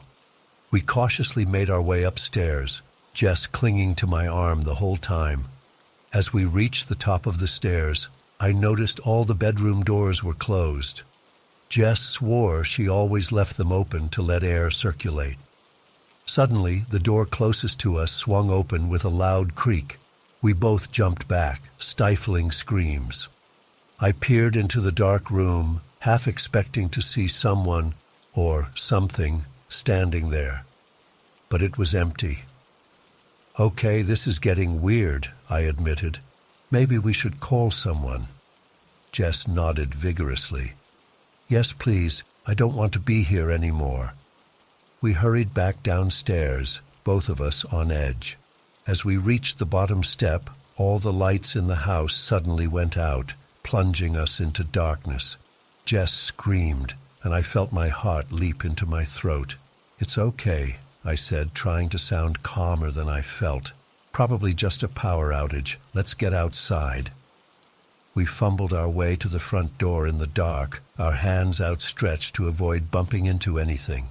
Just as we reached the door, I felt something brush against my back. It wasn't Jess. She was in front of me.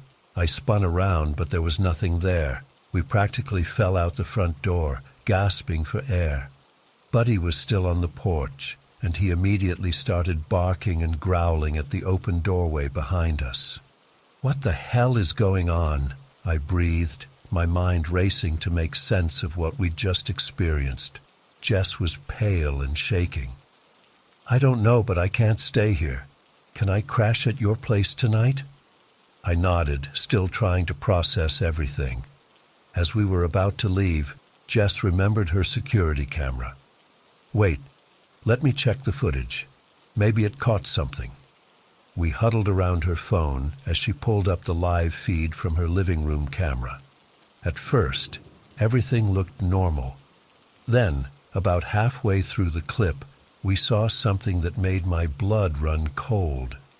The camera showed the empty living room, but suddenly, the couch cushions depressed as if someone invisible had sat down. A moment later, the throw blanket on the back of the couch lifted slightly, as if being adjusted by unseen hands. Jess and I looked at each other, our faces mirroring the shock and disbelief we both felt. There was no denying it now. Something unexplainable was happening in that house. We spent that night at my place, neither of us getting much sleep. The next day, Jess called a local paranormal investigator she found online. The woman arrived that afternoon, armed with various gadgets and a determined look on her face. As she walked through the house, her EMF meter kept spiking in certain areas, particularly in the living room and upstairs hallway. She said she sensed a strong presence, something that had been dormant but was now very active. When Jess mentioned our drinking session and how we'd taunted whatever spirit might be there, the investigator's face grew serious. "You never want to provoke spirits," she warned. "It can anger them and make the situation much worse." She recommended we perform a cleansing ritual to try and calm whatever entity we'd stirred up.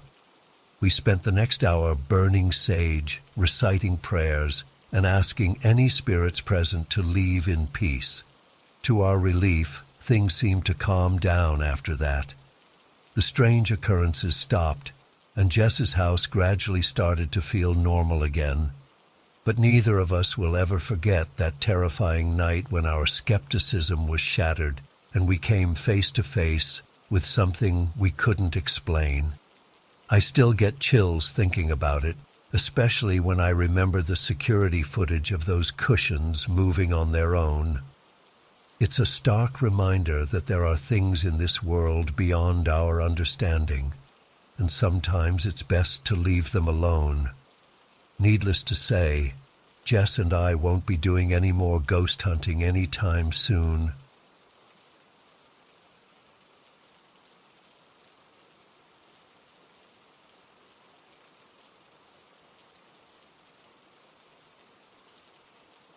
I was exhausted, both physically and emotionally, as I stood in the funeral home surrounded by somber faces and hushed conversations. My beloved great-grandmother had passed away at the ripe old age of 98, and while we had known this day was coming, it still felt surreal. The weight of grief hung heavy in the air, mingling with the cloying scent of too many flower arrangements. As I absently smoothed down the front of my black dress, my eyes scanned the room, taking in the sea of familiar faces. Aunts, uncles, cousins, some I hadn't seen in years, all gathered to pay their respects. It was strange seeing everyone together like this, A bittersweet family reunion? I was about to make my way over to my parents when I noticed an elderly woman I didn't recognize standing off to the side. She seemed out of place somehow, separate from the clusters of mourning relatives. Her silver hair was neatly styled, and she wore a simple black dress that looked a bit dated. Curiosity piqued. I decided to introduce myself. "Hello," I said softly as I approached her. "I'm Emily, Helen's great-granddaughter. I don't believe we've met before." The woman turned to me with a gentle smile. "Oh, hello, dear. No, I don't believe we have. I'm Margaret. I was your grandmother's cousin on her mother's side. It's been many years since I've seen the family." We chatted for a few minutes about my great-grandmother and how Margaret remembered her from their younger days. There was something oddly comforting about talking with this kind stranger, hearing stories about my great-grandmother that I'd never heard before. After a while, I excused myself to go speak with my parents. As I made my way across the room, I glanced back and saw Margaret still standing in the same spot, a slightly wistful expression on her face as she gazed at the casket. When I reached my parents, I mentioned meeting Margaret. "Oh, that's nice that some of the extended family could make it," my mom said distractedly. "Which side of the family did you say she was from again?" "She said she was Grandma's cousin on her mother's side," I replied. My mom's brow furrowed. "That's odd. I don't think there are any living cousins on that side of the family. They all passed years ago." A chill ran down my spine. "Are you sure? She seemed to know a lot about great-grandma." "Pretty sure," my mom said. "But you know how complicated family trees can get. Maybe she's a more distant relation." I nodded, trying to shake off the uneasy feeling. But as the day wore on, things only got stranger. During the service, I scanned the rows of chairs, looking for Margaret.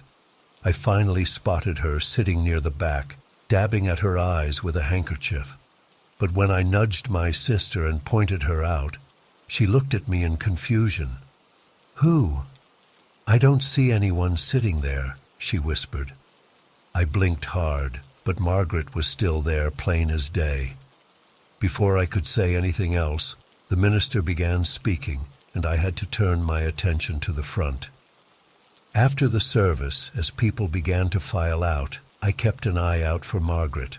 I wanted to introduce her to my mom to clear up the confusion, but she seemed to have vanished. Just as I was about to give up, I caught a glimpse of her silver hair disappearing around a corner. I hurried after her, only to find an empty hallway when I turned the corner.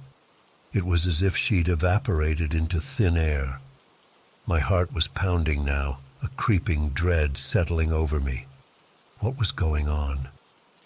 I made my way back to the main room in a daze.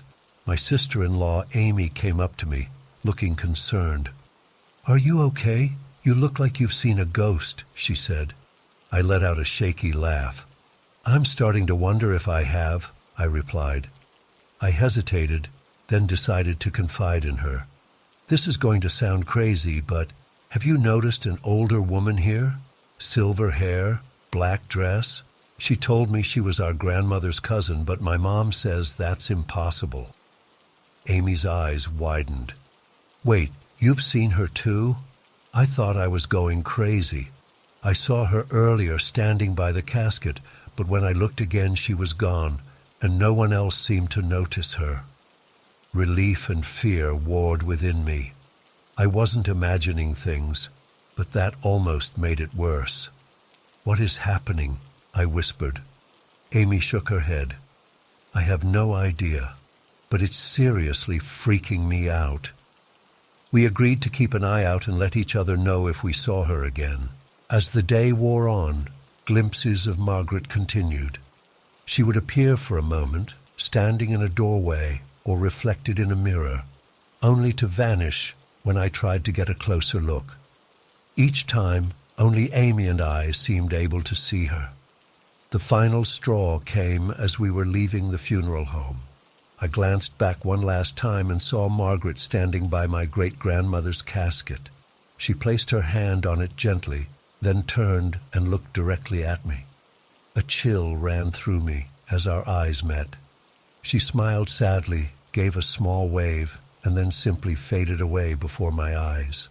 I grabbed Amy's arm. Did you see that?" I choked out. She nodded, face pale. "She just disappeared. What the hell is going on?" We hurried out to join our families, both of us badly shaken. In the car on the way home, I couldn't stop replaying the events of the day in my mind. Who was Margaret really? A ghost? Some kind of hallucination? But how could Amy and I both be seeing the same thing? That night I tossed and turned, unable to sleep.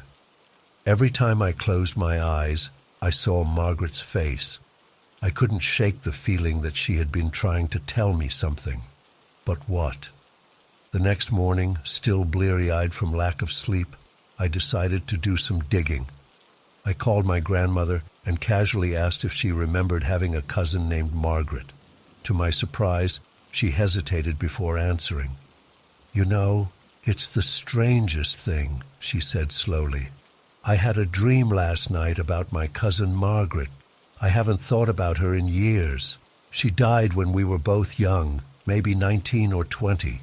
It was very sudden. She caught pneumonia and was gone within days. Why do you ask?" My blood ran cold. "Just curious," I managed to stammer out. "I thought I heard someone mention that name at the funeral." After I hung up, I sat in stunned silence for a long time. Somehow, impossibly, Amy and I had seen the ghost of a long-dead relative at my great-grandmother's funeral, a relative who had died young, never getting the chance to grow old. Was that why she had appeared to us as an elderly woman, showing us the life she never got to live? I called Amy and filled her in. She was as shocked as I was. Do you think she was there to guide your great-grandmother to the other side?" she asked hesitantly. It was as good a theory as any. Maybe Margaret had been there to reunite with her cousin, to welcome her to whatever comes after this life. The thought was oddly comforting. In the days and weeks that followed, I found myself thinking often of Margaret. I scoured old family photo albums and finally found a faded picture of two smiling young women. My grandmother confirmed it was her and Margaret, taken just months before Margaret's death. I had the photo framed and put it on my bedside table. Sometimes, in the twilight between waking and sleeping, I could swear I saw it move out of the corner of my eye, Margaret's smile widening just a fraction, a twinkle appearing in her eye. But when I looked directly at it, it was always just a normal, motionless photograph. I've never seen Margaret again, and Amy hasn't either. But the memory of that day has stayed with both of us. It shook my understanding of life and death, of what's possible and what's not. I don't know if I'll ever fully understand what happened, but I like to think that somewhere out there, Margaret and my great-grandmother are together again, catching up on all the years they missed. Sometimes when I visit my great-grandmother's grave, I could swear I feel a presence beside me, a comforting hand on my shoulder, the faint scent of old-fashioned perfume. And I know that even though they're gone, my family is still watching over me from whatever realm they now inhabit. The experience has left me with a profound sense that there's more to this world than what we can see and touch, that the bonds of family and love can transcend even death itself. It's a mystery I may never solve, but one that has changed me forever. And whenever I look at that old photograph, I silently thank Margaret for the gift she gave me that day, a glimpse into the unknown, and the knowledge that those we love are never truly gone.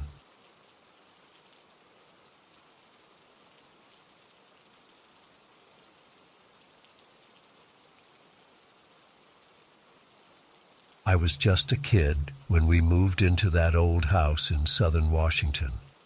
It was a beautiful place, all Victorian charm with its wraparound porch and gabled windows. But from the moment we stepped inside, something felt off. The first weird thing I noticed was the temperature. No matter how high we cranked the heat, certain rooms always felt ice cold. My bedroom was the worst. I'd wake up shivering in the middle of the night, able to see my breath in the air. Then there were the noises, footsteps creaking across the attic floor when no one was up there, doors slamming shut on their own. Sometimes late at night, I'd hear what sounded like a child giggling, but it would stop as soon as I got up to investigate. My parents tried to explain it all away. Old houses settle, the wind plays tricks, that sort of thing. But deep down, I think they felt it too. The sense that we weren't alone in that house. Things really ramped up about 6 months after we moved in. I was heading downstairs for breakfast one Saturday morning when I saw them, a trail of small wet footprints leading from the front door across the entryway. They looked like a child's bare feet, and the carpet was visibly damp where they had stepped. I called for my mom, thinking maybe my little brother had tracked water in somehow, but when she came to look, the footprints had vanished without a trace. The carpet was completely dry. After that, weird occurrences became almost daily. Objects would move on their own or go missing, only to turn up in bizarre places days later. The TV and radio would turn on by themselves, always tuned to static. But the creepiest thing by far was the girl. I only saw her a handful of times, but those encounters are seared into my memory. The first time was on a hot summer night. I'd gone downstairs to get some water, and as I passed the living room, movement caught my eye. There she was, a little girl, maybe 9 or 10 years old, standing by the window. She wore an old-fashioned white nightgown, and her long dark hair hung in her face. I froze, my heart pounding. She slowly turned to look at me, and I saw that her eyes were completely black. No whites, no irises, just endless darkness. I blinked, and she was gone. I ran back upstairs and dove under my covers, too terrified to tell anyone what I'd seen. But a few weeks later, my brother saw her too. He came running into my room in the middle of the night, sobbing about the ice cream girl who had been standing at the foot of his bed. We learned from neighbors that decades ago, a young girl had died in the house after choking on an ice cream cone. Ever since then, people called her spirit the ice cream girl. Sightings of her became more frequent as time went on. Sometimes it was just glimpses, a flash of white fabric disappearing around a corner, or the sound of a child's laughter echoing through empty rooms. Other times it was more visceral, like the night I woke up to find her standing over my bed, those pitch-black eyes boring into mine. But she wasn't the only spirit in that house. One night, when I was about 12, I got up to use the bathroom and saw something that still haunts me to this day. As I walked down the hallway, a massive black shape emerged from my parents' bedroom. It was some kind of animal, sleek and muscular, with glowing yellow eyes, a panther. I stood paralyzed as it padded silently towards me. It was semi-transparent, and I could see the wallpaper pattern through its body. When it was just a few feet away, it opened its mouth in a silent roar, revealing razor-sharp, ghostly fangs. Then it leapt right through me, dissipating into mist. I screamed bloody murder, waking the whole house. My parents searched every room but found nothing.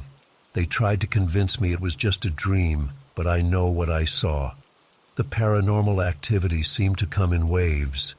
We'd have periods of relative calm, broken by intense bursts of supernatural chaos.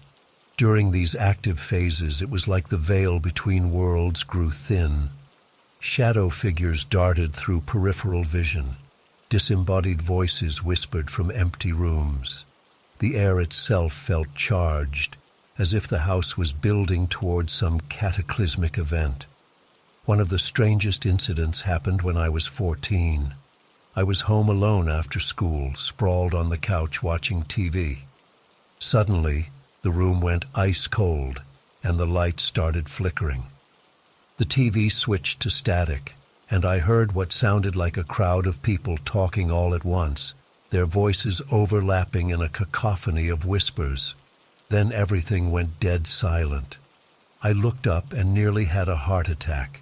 The entire living room was filled with phantoms, translucent figures from different eras, all going about their business as if I wasn't even there. A woman in a 1950s dress vacuuming, a Civil War soldier writing a letter, a little boy in knickers playing with a toy train. I watched in stunned silence for what felt like hours, but was probably only a few minutes. Then they all vanished at once, like someone had flipped a switch. The room returned to normal temperature, and the TV resumed its regular program as if nothing had happened. It was like I'd witnessed a glimpse through time, as if all the people who had ever lived in the house were momentarily superimposed in one place. I've never experienced anything quite like it since. As I got older, I started doing research, trying to make sense of what was happening in our home. I learned that the land our house was built on had a dark history. It had once been the site of a Native American burial ground, later desecrated by settlers. During the Civil War, it was used as a field hospital where hundreds died. And in the 1970s, before our family moved in, a couple was brutally murdered there in a home invasion. All that pain and death seemed to have left a stain on the very fabric of reality. I became convinced that our house sat on some kind of paranormal hotspot, a weakened barrier between worlds that allowed spirits to pass through. This theory was reinforced by some of the truly bizarre things we witnessed, like the time my mom saw a pterodactyl-like creature fly across the backyard, or when my dad swears he saw a World War II plane materialize in the sky above our house before vanishing into thin air. Objects from different time periods would sometimes appear out of nowhere: arrowheads, old coins, antique toys. Once I found a newspaper from 1922 perfectly preserved on my desk, despite the fact that it hadn't been there minutes earlier. In my teenage years, I got really into paranormal investigation. I set up cameras and voice recorders, trying to capture evidence of what we were experiencing. While I got some interesting results, orbs, EVPs, unexplained temperature fluctuations, nothing could truly convey the sheer otherworldliness of living in that house. Friends and extended family thought we were crazy. When we tried to tell people what was happening, they'd look at us like we had three heads. A few brave souls who stayed the night inevitably left pale and shaken, refusing to ever return. My parents considered moving many times, but something always held us back. It was like the house had its hooks in us, wanting us to stay. Whenever the idea of leaving came up, a fresh wave of activity would start, almost like the spirits were trying to convince us to stick around. As the years went by, we learned to coexist with our supernatural housemates. The ice cream girl became almost like a little sister, still scary, but also somehow comforting in her familiarity. We'd leave out toys for her, and sometimes find them rearranged in the morning. But there were still moments of sheer terror, like the night I came home late from a party to find every single light in the house on, blasting at full brightness. As I approached the front door, they all went out at once, plunging everything into pitch darkness. I heard a chorus of animalistic growls coming from inside and decided to sleep in my car that night. or the time my brother's girlfriend ran out of the house screaming, saying she'd seen a portal open up in his closet, a swirling vortex filled with reaching hands and agonized faces. She refused to ever step foot in our house again. Living with the constant paranormal activity took its toll. We were always on edge, never knowing what we might encounter next. Sleep was fitful, plagued by vivid nightmares. I developed anxiety and depression, always questioning my own sanity. But there was also something addictive about it, the rush of adrenaline with each new encounter, the sense that we were witnessing something beyond normal human experience. It became a part of who we were. I moved out for college, and while I was glad to finally sleep through the night, I found myself oddly homesick for the supernatural. My dorm room felt boring and empty in comparison to the constant activity of my childhood home. My parents still live in that house to this day. They say things have calmed down a lot, but weird stuff still happens from time to time. The ice cream girl makes an appearance every now and then. Objects still go missing. And on quiet nights, you can sometimes hear the echoes of long-ago lives played out behind the walls. I've tried to make sense of it all over the years, but some things defy explanation. Was it all in our heads? Mass hysteria fueled by an old house's creepy atmosphere? Or did we really spend our lives straddling the line between worlds, bearing witness to things most people never see? I may never know for sure, but I do know that those years in that house in Washington changed me forever. They opened my eyes to possibilities beyond the rational world and left me with a lifetime of stories that most people wouldn't believe. Sometimes I'm not sure I believe them myself, but then I'll catch a glimpse of movement out of the corner of my eye, or feel an unexplained chill run down my spine, and I'm right back in that house, surrounded by the echoes of the past and the whispers of things that should not be.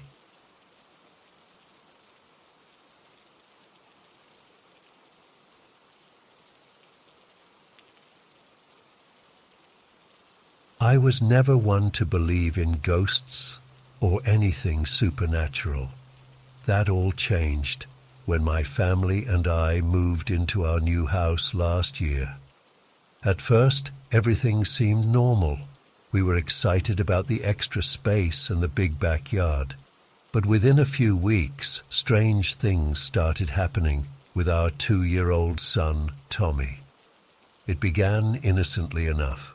Tommy would sometimes point to empty corners of rooms and babble excitedly, as if he was seeing something there. My wife Emily and I didn't think much of it at first. Toddlers have active imaginations after all. But then he started talking about his friend, who he said lived in the house with us. One night I was putting Tommy to bed when he suddenly sat up and pointed to the far corner of his room. "Daddy, look, my friend is here," he said excitedly. I looked where he was pointing but saw nothing. "There's no one there, buddy," I replied gently. "Time for sleep." But Tommy was insistent. "No, Daddy, he's right there. Can't you see him?" The hairs on the back of my neck stood up. Tommy had never acted like this before. I tried to brush it off, but as I left his room that night, I couldn't shake the uneasy feeling. Over the next few weeks, Tommy's friend became a regular topic. He would tell us about playing with him or seeing him walk around the house. Emily and I started to get worried. Was this just an overactive toddler imagination or something more? Things escalated about a month after we moved in. I woke up in the middle of the night to Tommy screaming. I rushed to his room to find him sitting up in bed, tears streaming down his face as he pointed frantically at the corner. "The boy is there, Daddy. He's scary," Tommy wailed. I flicked on the lights, but of course saw nothing. As I tried to comfort Tommy, my blood ran cold.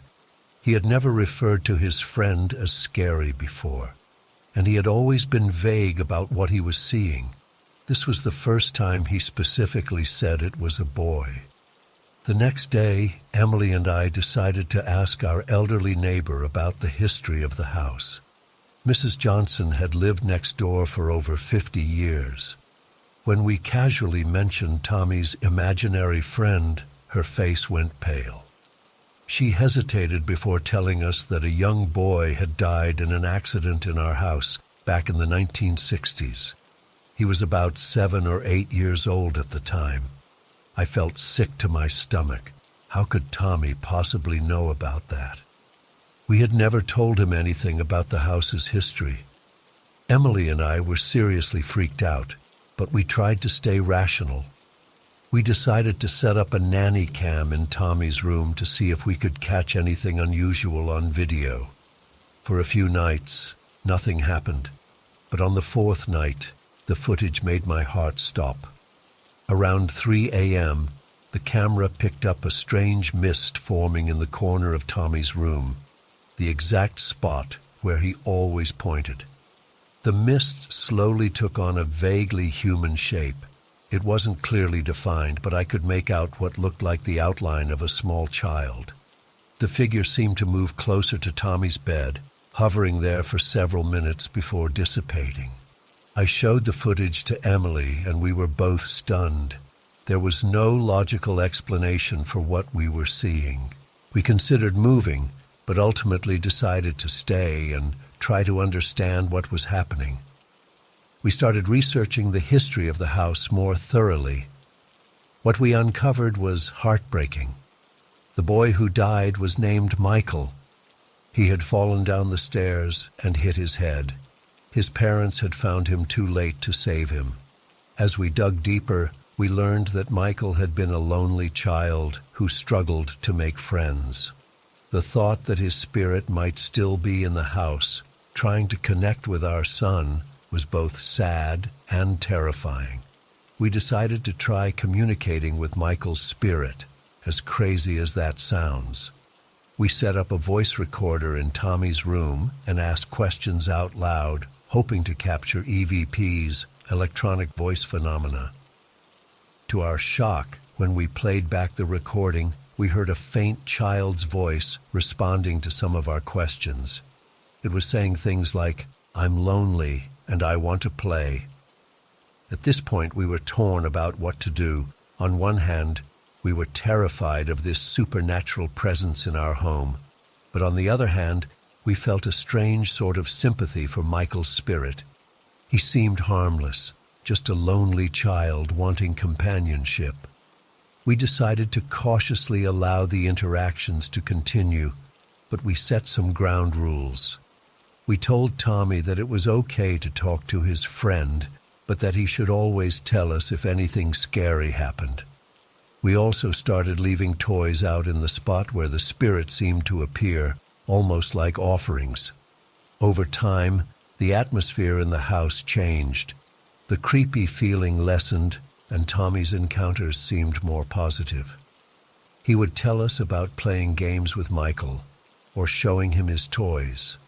We even started to feel a sense of warmth in certain areas of the house, as if Michael's spirit was happy.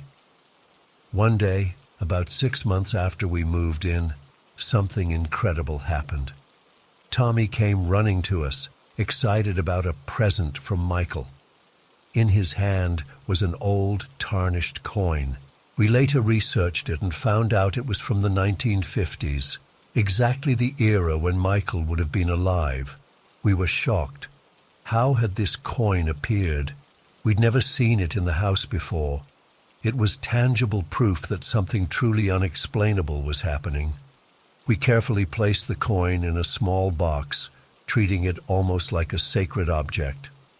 As the months went by, we gradually adjusted to our unusual living situation. The initial fear gave way to a strange sort of acceptance. We came to see Michael's spirit not as a threat, but as a lonely child who had become part of our family in an unconventional way. Tommy is 4 now, and he still talks about Michael regularly. Sometimes I worry about how this experience might affect him long term. Will he grow up thinking it's normal to see ghosts? But mostly, I'm amazed at his openness and lack of fear. He's taught us adults a lot about acceptance and compassion. We've had paranormal investigators and mediums visit the house. Some have sensed Michael's presence, others haven't. We've captured more strange footage and EVPs over time, but mostly life goes on as normal. We've learned to coexist with the unexplainable. I never thought I'd be telling a story like this. If you had told me a few years ago that I'd be living in a haunted house, I would have laughed. But life has a way of surprising you. Our experience has opened my mind to possibilities I never considered before. To this day, I sometimes stand in Tommy's doorway at night, watching him sleep peacefully. And sometimes, out of the corner of my eye, I catch a glimpse of a misty shape in the corner. In those moments, I whisper a quiet, "Good night," not just to my son, but to Michael as well. It's not the life we expected, but it's ours, and in its own way, it's beautiful.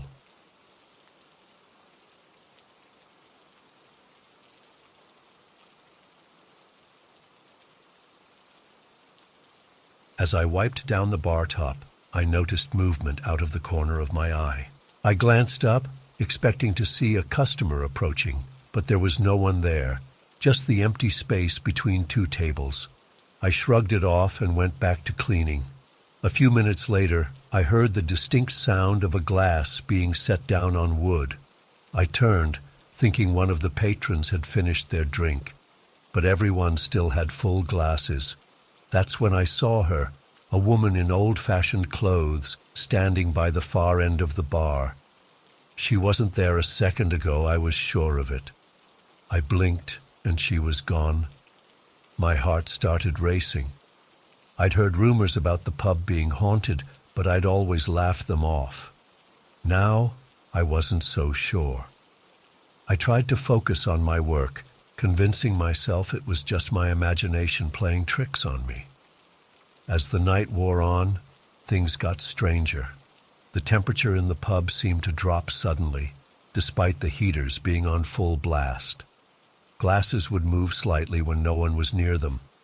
At one point, I could have sworn I heard whispering coming from an empty corner of the room. Around midnight, most of the customers had left. I was cleaning up when I heard a loud bang from the ladies' restroom. Thinking someone might have fallen, I rushed over to check. The door was locked, but I could hear shuffling inside. "Hello?" I called out. "Is everything all right in there?" No response. I knocked again, louder this time. Still nothing. With a sinking feeling in my stomach, I used my master key to unlock the door.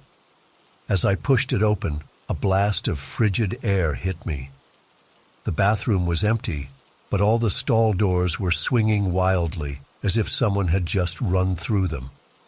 I backed out slowly, my hands shaking. This wasn't right. None of this was right. I decided to close up early and get out of there. As I was locking up, I heard footsteps behind me. I spun around, but the street was deserted.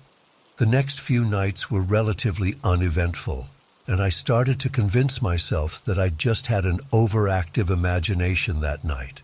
But then came Friday, and everything went to hell. It was busier than usual, the pub packed with weekend revelers. I was run off my feet, pouring pints and mixing cocktails. Around 10 p.m., I needed to grab more bottles from the cellar. As I descended the narrow stone steps, the temperature plummeted. My breath came out in visible puffs. The cellar was dimly lit, shadows dancing on the walls from the single bare bulb. As I reached for a bottle of whiskey, I felt something brush against my back. I whirled around, but there was nothing there, just rows of bottles and kegs. That's when I heard it. A low, guttural growl coming from the darkest corner of the cellar. My blood ran cold. I stood frozen, unable to move, as the growl grew louder. Then, out of the darkness, I saw two glowing red eyes. I don't remember running up the stairs. One moment I was in the cellar, the next I was back behind the bar, gasping for breath. A concerned customer asked if I was okay. I nodded weakly, trying to compose myself. As the night wore on, more inexplicable things happened. Drinks would spill for no reason. Customers would suddenly shiver and look around nervously. One woman screamed, claiming someone had grabbed her shoulder in the bathroom, but she'd been alone. By closing time, I was a nervous wreck. As I was ushering out the last few stragglers, I noticed angry red marks appearing on my forearm. They looked like scratch marks, but I hadn't scratched myself. As I watched in horror, they grew deeper and longer, as if invisible claws were raking across my skin. I stumbled backwards, bumping into Dave, one of our regulars who was always the last to leave. He caught me, concerned, and then his eyes widened as he saw my arm. "Bloody hell," he muttered. "It's happening again." I looked at him, confused and scared. "What do you mean again?" Dave sighed heavily. "Sit down, lad. There's something you need to know about this place." We sat at a corner table, and Dave began to tell me the pub's dark history. Centuries ago, this area had been notorious for violent crimes against sex workers. Many women had met gruesome ends in the very alley our pub now occupied. "They say the spirits of those women still linger here," Dave explained, his voice low. "Sometimes they're angry, lashing out at the living. Other times they're just lost, confused, trying to understand why they're still here." I listened, my mind reeling. It explained so much, the apparitions, the unexplained noises, the feeling of being watched. But it also terrified me.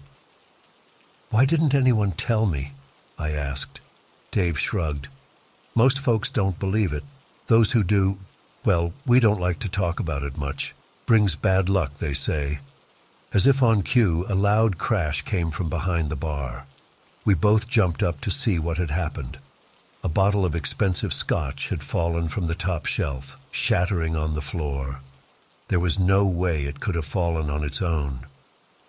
"We should go," Dave said urgently. "It's not safe here after hours." We hurried towards the door, but as I reached for the handle, an invisible force slammed me against the wall. I felt cold hands on my throat, squeezing. I couldn't breathe. I couldn't scream. Dave was shouting something, but his voice sounded distant, muffled. My vision started to blur. Just as I thought I was going to pass out, the pressure suddenly released. I collapsed to the floor, gasping for air. When I could finally focus again, I saw Dave standing over me, holding an old, tarnished locket. "It's okay now," he said softly. "They've calmed down." He helped me to my feet and quickly ushered me out of the pub. Once outside, in the cool night air, he explained that the locket belonged to one of the murdered women. It had been found during renovations years ago, and the owner had kept it hidden in the pub.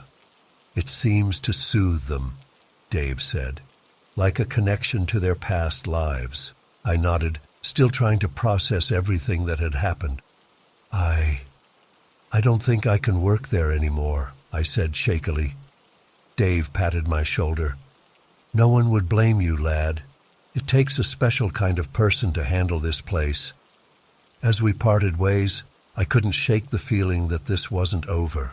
The pub had shown me a side of reality I never knew existed, and I wasn't sure I could ever go back to my normal life. The next day, I called in sick. I spent the day researching the history of the area, finding countless stories of tragedy and violence. It made me sick to think about what those women had endured. That night, as I lay in bed, I heard a faint whisper. "Help us," it said. I sat up, heart pounding. There, at the foot of my bed, stood the woman I'd seen in the pub. Her eyes were sad, pleading. I realized then that I couldn't just walk away. These spirits, these lost souls, needed help, and for some reason, they had chosen to reveal themselves to me. I didn't go back to work at the Rusty Nail, but I didn't abandon it either. Instead, I began researching ways to help trapped spirits move on. I visited the pub during off hours, sometimes with Dave, sometimes alone. We talked to the spirits, listened to their stories, and tried to offer them peace. It wasn't easy. There were still frightening moments, objects moving on their own, sudden cold spots, the feeling of being watched. But slowly, things began to change. The violent incidents became less frequent. Sometimes we'd even feel a sense of gratitude in the air.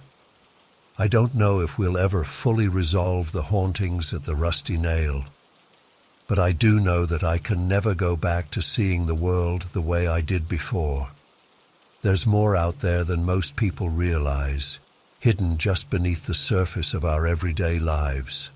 And sometimes, if we're brave enough to look, we might just find a way to make a difference, even beyond the veil of death.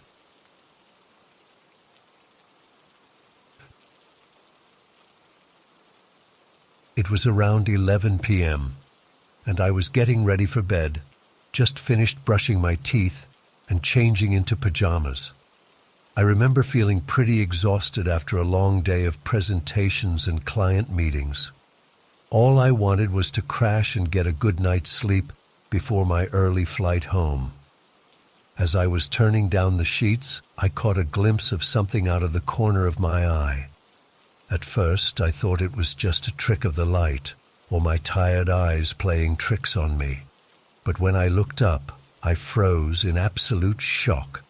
There, floating about 5 feet off the ground near the far wall, was a disembodied head.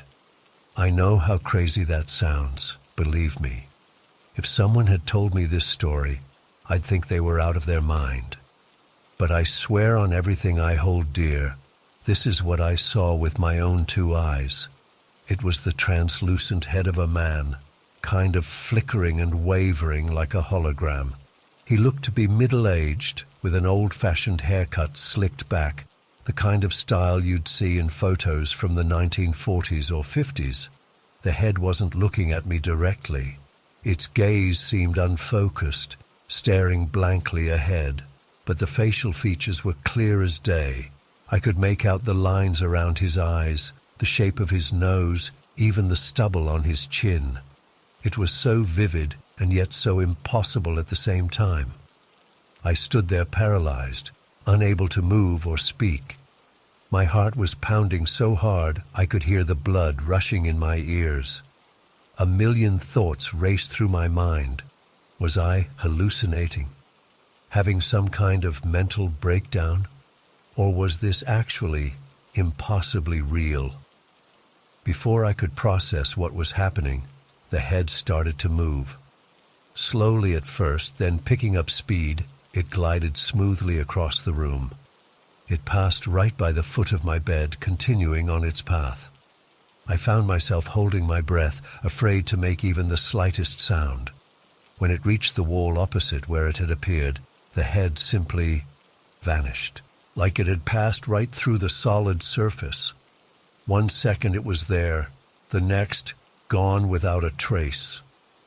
I let out the breath I'd been holding, my legs shaking so badly I had to sit down on the edge of the bed. "What the hell just happened?" I whispered to myself, running my hands through my hair. I felt dazed, like I'd just woken up from a vivid nightmare. But I knew I hadn't been asleep. This was real. Or at least, it felt real. Just as I was starting to doubt my own senses, trying to rationalize what I'd seen, something else happened that made my blood run cold. The mattress behind me suddenly dipped down sharply, like someone or something had just jumped onto the bed. I leapt up with a strangled yelp, whirling around to face nothing. The bed was empty, the covers still neatly turned down, just as I'd left them moments ago. But I had felt it, the distinct sensation of a weight landing on the mattress, making the springs creak. It was as real as anything I'd ever experienced. Shaking uncontrollably now, I backed away until I hit the wall. My eyes darted around the room, half expecting to see more apparitions materialize. But everything looked normal. Just a standard hotel room, quiet except for the hum of the air conditioner. I don't know how long I stood there, hardly daring to breathe. It could have been minutes or hours. Eventually, I managed to fumble for my phone with trembling hands. I needed to call someone, anyone, just to hear a human voice and assure myself I wasn't losing my mind. I called my husband back home, waking him up. "Honey, what's wrong?" "It's the middle of the night," he mumbled groggily. I opened my mouth to explain, but found I couldn't get the words out. How could I possibly describe what I'd just witnessed? He'd think I was crazy or drunk or both. I just needed to hear your voice," I said finally. "Bad dream, I guess. Go back to sleep. I'm sorry I woke you." He murmured something reassuring before hanging up. I clutched the phone to my chest, feeling utterly alone. There was no way I was going to be able to sleep in that room. I briefly considered packing up and checking out right then and there, driving through the night to get home. But the thought of being alone on dark highways after what I'd just experienced was even more terrifying. Instead, I grabbed my key card and bolted from the room, not even bothering to put on shoes. I took the elevator down to the lobby, pacing back and forth in front of the bored-looking night clerk. He asked if everything was all right, and I mumbled something about insomnia, not daring to reveal the truth. I spent the rest of the night in one of the lobby armchairs, jumping at every little sound. As the sky began to lighten outside, I snuck back up to my room, threw my things in my suitcase, and checked out as soon as the morning staff arrived. I made up an excuse about a family emergency to explain my early departure. The drive home was a blur. I kept replaying the events of the night in my mind, trying to make sense of it. Had it all been some kind of extremely vivid hallucination, a waking dream, or had I actually witnessed something supernatural? I've always considered myself a rational person, skeptical of ghost stories and the paranormal. But what happened in that hotel room has shaken my beliefs to the core. I can't explain it, can't rationalize it away. The image of that translucent head is burned into my memory. Sometimes I wake up in the middle of the night, half expecting to see it floating at the foot of my bed. I've done some research since then, trying to find any history of hauntings or strange occurrences at that hotel. But I've come up empty. It seems I'm the only one who's experienced anything like this there. Part of me wants to go back, to see if it happens again. But a bigger part of me never wants to set foot in that place again. I haven't told many people about this. How could I? It sounds completely insane, but I know what I saw, what I felt. It was real as anything I've ever experienced. And I don't think I'll ever be able to forget it or fully explain it.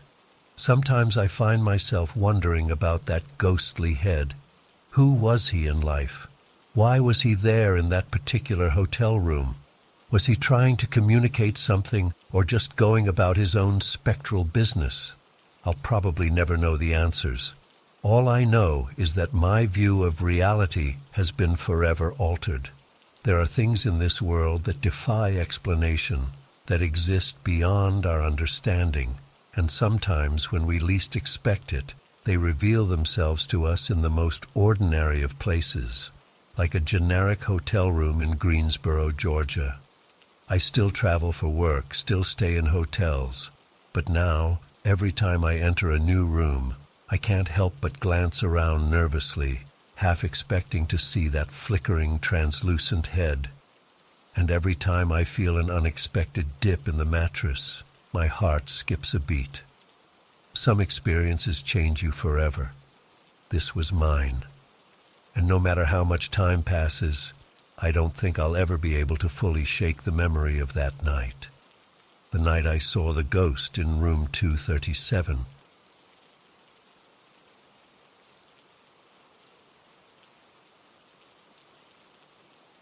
It all started about a week after we moved in. My partner and I were so excited to finally have a place of our own, with plenty of room for our 4-year-old son and 6-month-old baby. The house seemed perfect. A charming older home with lots of character, nestled on a quiet street with a big backyard for the kids. But almost immediately, I started to feel uneasy. There was just something off about the energy in the house. It felt heavy, oppressive, like the air itself was thick and suffocating. I'd catch glimpses of movement out of the corner of my eye, only to turn and find nothing there. Objects would seemingly move on their own when I wasn't looking. At first, I chalked it up to being overwhelmed with the move and lack of sleep from the baby. But things kept escalating. The first truly frightening incident happened when I was home alone with the kids one afternoon. My son was napping upstairs, and I had just put the baby down for a nap as well. I was in the kitchen starting dinner when I heard my partner's voice call out from upstairs, "Hey, honey, can you come up here for a sec?" Without thinking, I called back, "Sure, be right there," and started heading for the stairs. But halfway up, I froze. My partner wasn't home. He was at work and wouldn't be back for hours. I felt the blood drain from my face as I realized what had happened. Someone, or something, had perfectly imitated his voice. Heart pounding, I raced up the stairs to check on the kids. They were both still sleeping peacefully in their rooms. I searched the entire upstairs, but found no sign of an intruder. When my partner got home that night, I told him what happened. He was concerned, but tried to reassure me that I must have imagined it, or maybe heard a neighbor's voice carrying from outside. I wanted to believe him, but deep down, I knew what I'd heard. After that, the voice imitations became more frequent. I'd hear my sister's laugh echoing from an empty room, or my son calling "Mommy" from downstairs, when he was actually playing quietly in his room right next to me. The worst was hearing the baby's cries coming from multiple places in the house simultaneously. It wasn't just the voices, though. Doors all over the house would open and slam shut on their own, even when there was no breeze. The ceiling fan in our bedroom would suddenly kick on in the middle of the night, startling us awake. One morning I came downstairs to find all the kitchen cabinets wide open, when I knew for certain they'd been closed the night before. I tried talking to my partner about it, but he kept dismissing my concerns or offering logical explanations. He suggested the house was just settling, or that old houses make strange noises. But I could tell he was unsettled too, even if he wouldn't admit it. I'd catch him staring warily into dark corners or jumping at sudden noises. The final straw came last night. I was lying in bed, unable to sleep due to the oppressive atmosphere in the room. My partner was snoring softly beside me. Suddenly, I felt the mattress depress, as if someone had just sat down on the edge of the bed. I froze, eyes wide open but too terrified to turn and look. Then I felt it. The unmistakable sensation of a hand gently stroking my hair. I wanted to scream, to jump up and run, but I was paralyzed with fear. The phantom touch continued for what felt like an eternity. Just when I thought I couldn't take it anymore, I heard my sister's voice whisper right next to my ear, "It's okay. I'm here." But my sister lives hours away, and definitely wasn't in our house in the middle of the night. That broke the spell of terror holding me in place. I bolted upright with a strangled cry, startling my partner awake. When I told him what happened, I could see the doubt in his eyes, but he held me as I sobbed and shook uncontrollably. This morning, I'm exhausted and on edge. I can't stop replaying everything in my mind, questioning my own sanity. But I know what I experienced was real. The heavy atmosphere in this house, the voices, the touches, it's all real and it's escalating. I've had minor paranormal experiences before, but nothing like this. This feels malevolent, like something is intentionally trying to frighten and confuse us. I don't know what to do. We can't afford to just pick up and move again so soon. And even if we could, what if whatever this is follows us? I'm terrified for my children's safety. What if this entity starts targeting them next? I've been researching the house's history, trying to find any clues about what might be causing this haunting. So far, I haven't uncovered anything definitive, but I did find some disturbing hints about a tragedy that may have occurred here decades ago. I'm going to keep digging and see what I can find out.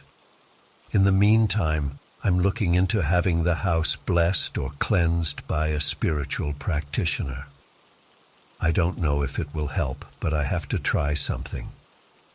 I'm also planning to set up cameras around the house to try and capture evidence of what's happening. Maybe if I can show my partner undeniable proof, he'll finally believe me and we can figure out what to do. I'm writing this all out partly to document what's happening and partly in hopes that someone out there might have advice or insight. Has anyone experienced anything similar? How did you handle it? I'm desperate for help and terrified of what might happen if this continues to escalate. The thought of spending another night in this house makes me feel physically ill. But I have to stay strong for my family. I just hope we can find a way to put an end to this before something truly horrific happens. For now, I'm trying to stay calm and rational. I'm keeping a detailed log of every incident, no matter how small. I'm also making sure to keep a close eye on the kids, though so far they don't seem to have noticed anything amiss. I pray it stays that way. The sun is setting now, and I can feel the familiar dread creeping in as night approaches. What terrors will this house unleash on us in the dark? Will I hear more phantom voices calling out? Will I feel those chilling touches again? I'm leaving every light on tonight, for whatever good that might do. Somehow I doubt darkness is any obstacle for whatever malevolent force haunts this place. I'll try to post updates if anything else happens. If anyone has any advice or similar experiences to share, please reach out. I feel so alone and afraid right now. I just want my family to be safe and at peace in our home. Is that too much to ask? Why is this happening to us? I don't know how much more of this I can take.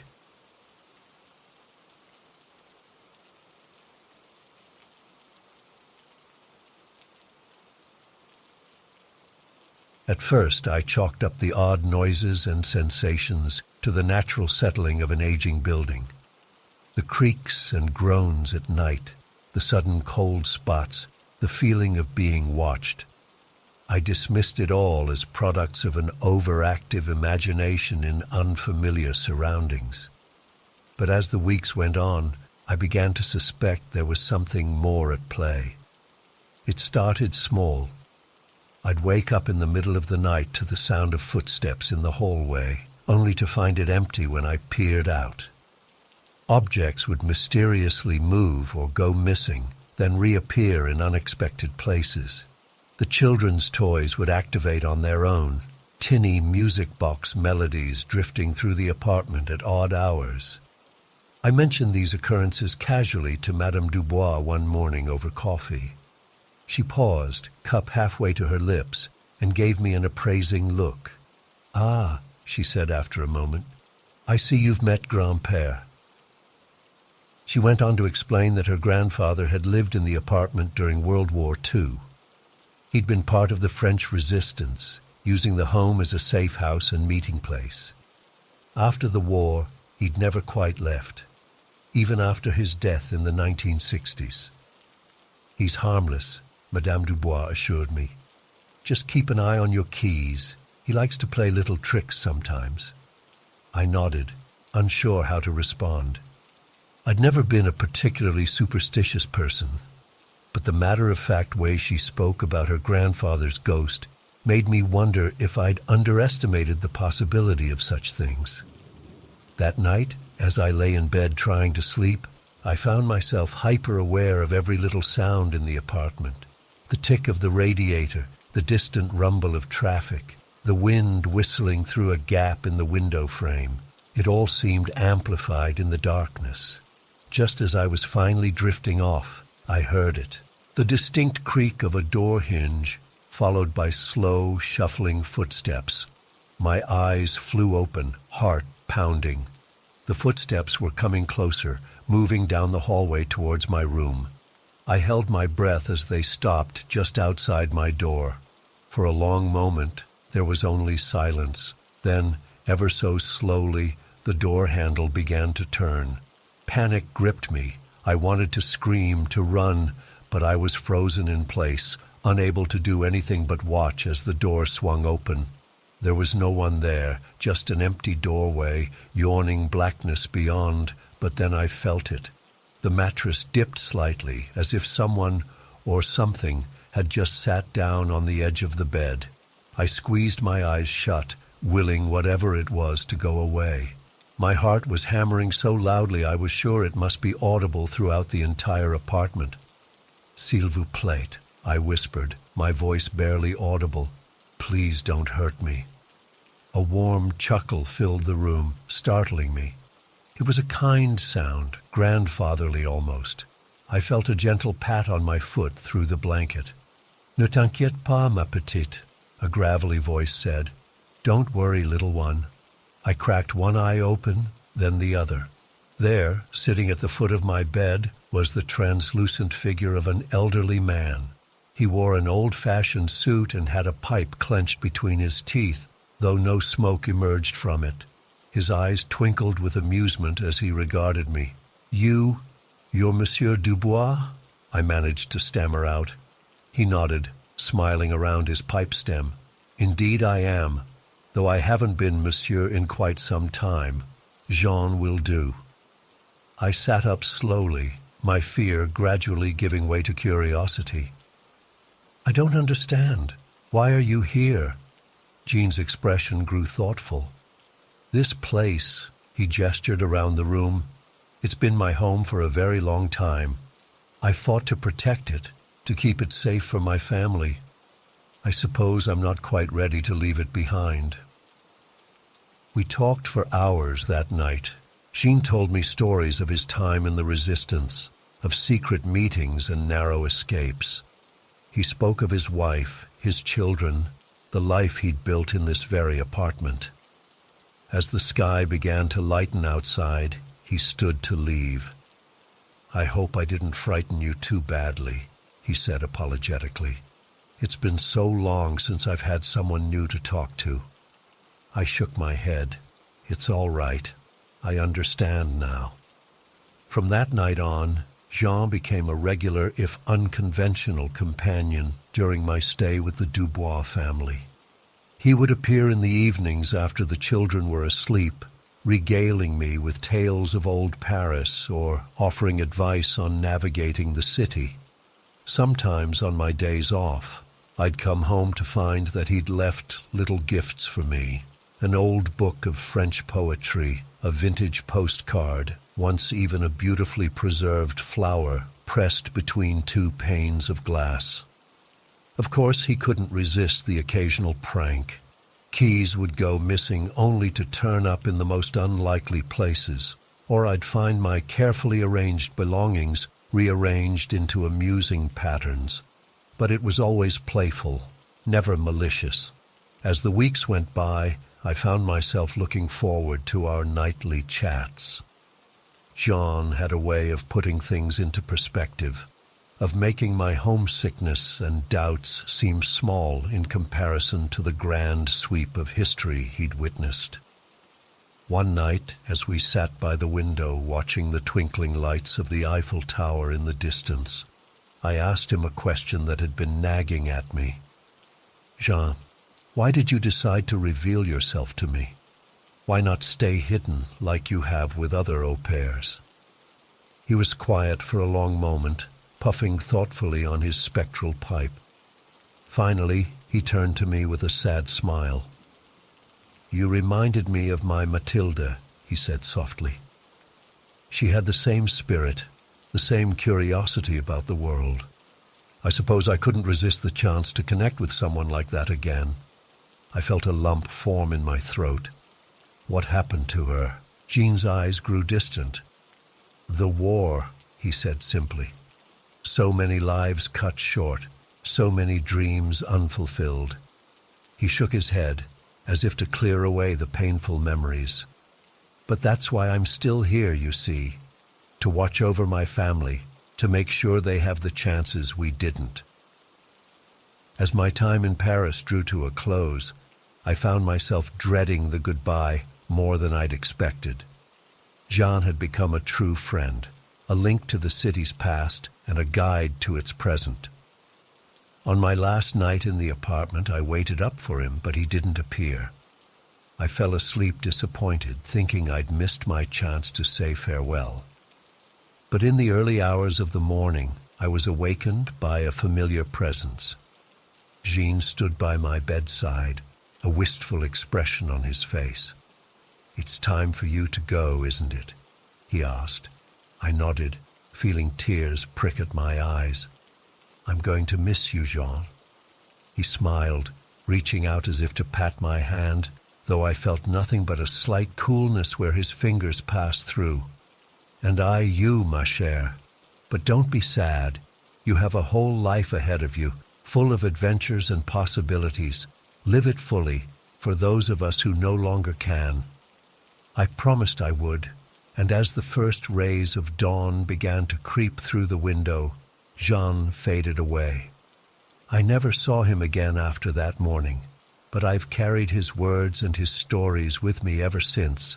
Sometimes, when I'm feeling lost or uncertain, I'll catch a whiff of pipe tobacco on the breeze, or hear a snatch of an old French resistance song, and I'll smile, remembering my unlikely friend and the lessons he taught me about life, death, and the enduring power of human connection.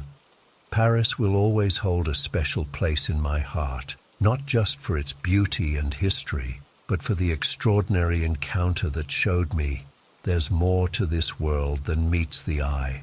I may have gone there to be a caretaker for children, but in the end, I found myself under the watchful, spectral eye of a grandfather from another time, guiding me through a pivotal chapter of my own life.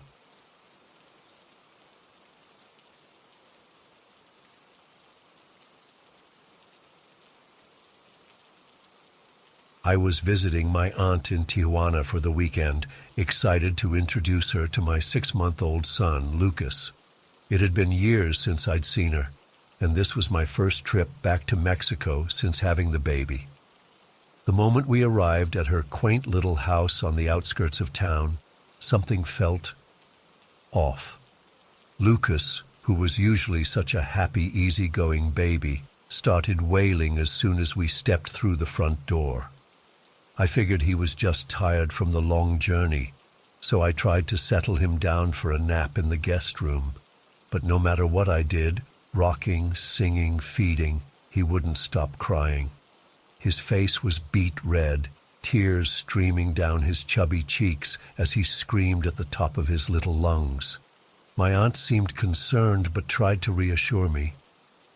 Maybe it's just the new environment, she said with a sympathetic smile. He'll adjust soon. I desperately wanted to believe her, but deep down, I felt like something wasn't right.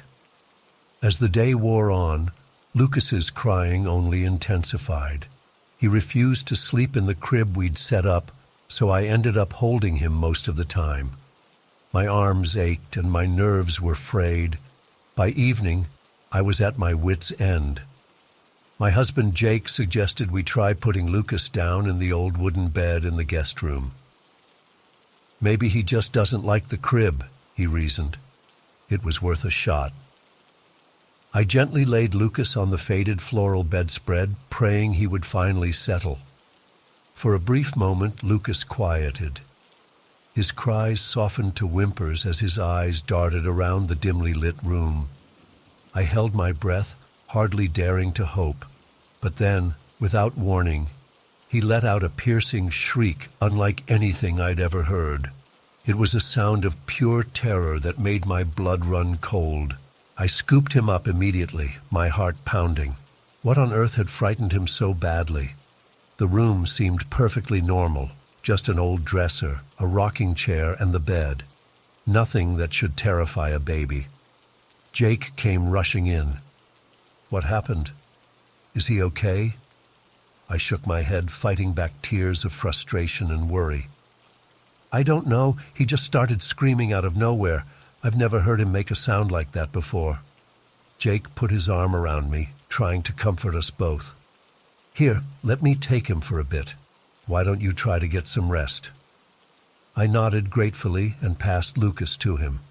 As Jake bounced our son gently, trying to soothe him, I noticed him glancing around the room with a furrowed brow. You know, he said slowly, this place gives me a weird vibe. I can't put my finger on it, but something just feels strange. I was relieved it wasn't just me. I know what you mean. Ever since we got here, I've had this uneasy feeling in the pit of my stomach. Jake pulled out his phone. Hey, let me get a picture of you two by the bed. Maybe it'll distract Lucas for a second. I mustered a weak smile and sat on the edge of the bed, taking Lucas back into my arms. He had calmed slightly but was still fussing and squirming. Jake held up his phone and snapped a quick photo. Oh, wow, he said, staring at his screen with wide eyes. Babe, you need to see this. A chill ran down my spine at his tone. I stood up and peered over his shoulder at the photo. At first, I didn't see anything unusual, just me looking tired and stressed, holding a red-faced Lucas on the bed. But then Jake zoomed in, and I felt the blood drain from my face. There, standing clear as day next to the bed, was the translucent figure of a small child. I staggered backward, my legs suddenly weak. That's not possible, I whispered. But I couldn't deny what I was seeing with my own eyes. The child appeared to be a girl, maybe 5 or 6 years old, with long dark hair and a white dress. She was slightly blurry, but her features were distinct enough to make out, and her eyes, they seemed to be staring directly at Lucas with an unsettling intensity. Jake and I looked at each other in stunned silence for a long moment. Then we both turned to scan the room, but of course there was no little girl to be seen, just the same old furniture and decor. We need to show your aunt, Jake said firmly. I nodded, still too shocked to speak. We found my aunt in the kitchen, humming to herself as she prepared dinner. When we showed her the photo, all the color drained from her face. She sank heavily into a chair, her hand trembling as she crossed herself. Dios mío, she whispered. I hoped it wasn't true. What? I demanded, my voice shrill with fear and confusion. What's going on, Tia? Do you know something about this? She nodded slowly, not meeting our eyes. There have been stories about this house, about that bed. Jake and I exchanged alarmed glances. What kind of stories? He asked. My aunt sighed deeply. Many years ago, before I bought this house, a family lived here. They had a little girl named Marisol. One night she went to sleep in that bed and never woke up. They found her the next morning, cold as ice. The doctor said it was some kind of rare heart condition, but the parents never believed it. They were convinced something in the house had taken their daughter. I clutched Lucas tighter to my chest, my mind reeling. Why didn't you tell us this before? I thought they were just superstitious rumors, she said, shaking her head. I've lived here for 15 years and never saw or felt anything strange. But now, she gestured helplessly at the phone with the damning photo. Just then, Lucas started wailing again, louder than ever. I bounced him frantically, my own panic rising. We can't stay here, I told Jake. We need to leave, now. He nodded grimly. I'll pack our things. My aunt didn't try to convince us to stay. She just watched with sad, knowing eyes as we hurriedly gathered our belongings. I couldn't get out of that house fast enough. As we were loading up the car, I glanced back at the guest room window. For a split second, I could have sworn I saw a small, pale face peering out at us. I blinked, and it was gone. We drove straight to a hotel near the airport, not saying much. Lucas finally fell into an exhausted sleep once we were far away from the house. I lay awake most of the night, jumping at every little sound, terrified of what I might see if I closed my eyes. The next morning, we caught the first flight back home. I've never been so relieved to return to our own house, our own safe, normal rooms. Lucas was back to his usual happy self almost immediately. But I can't shake the memory of that photo, of that little girl's eyes boring into my baby. Sometimes I wake up in a cold sweat, imagining I hear the creak of that old wooden bed or the whisper of a child's laughter. I called my aunt a week later to check in. She told me she's put the house up for sale. She's planning to move in with her daughter in California. I should have listened to the warnings, she said softly. Some things are better left undisturbed. I don't know if I believe in ghosts.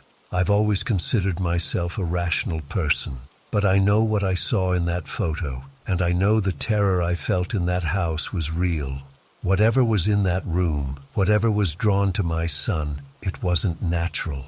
We haven't developed any of the other photos from that trip. I'm too afraid of what else we might see. That one image is seared into my memory forever. The spectral child, reaching out from beyond the grave, wanting something. I thank God every day that we got out of there before we found out what it was.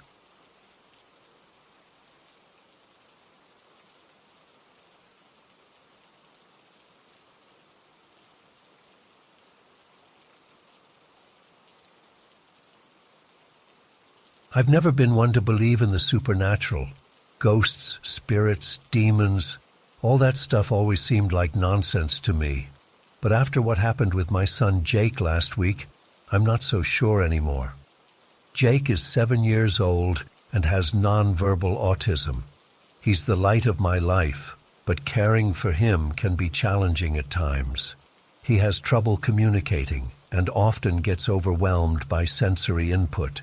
But he's also incredibly smart and perceptive in his own way. It was a Tuesday evening, and I was getting Jake ready for bed like usual.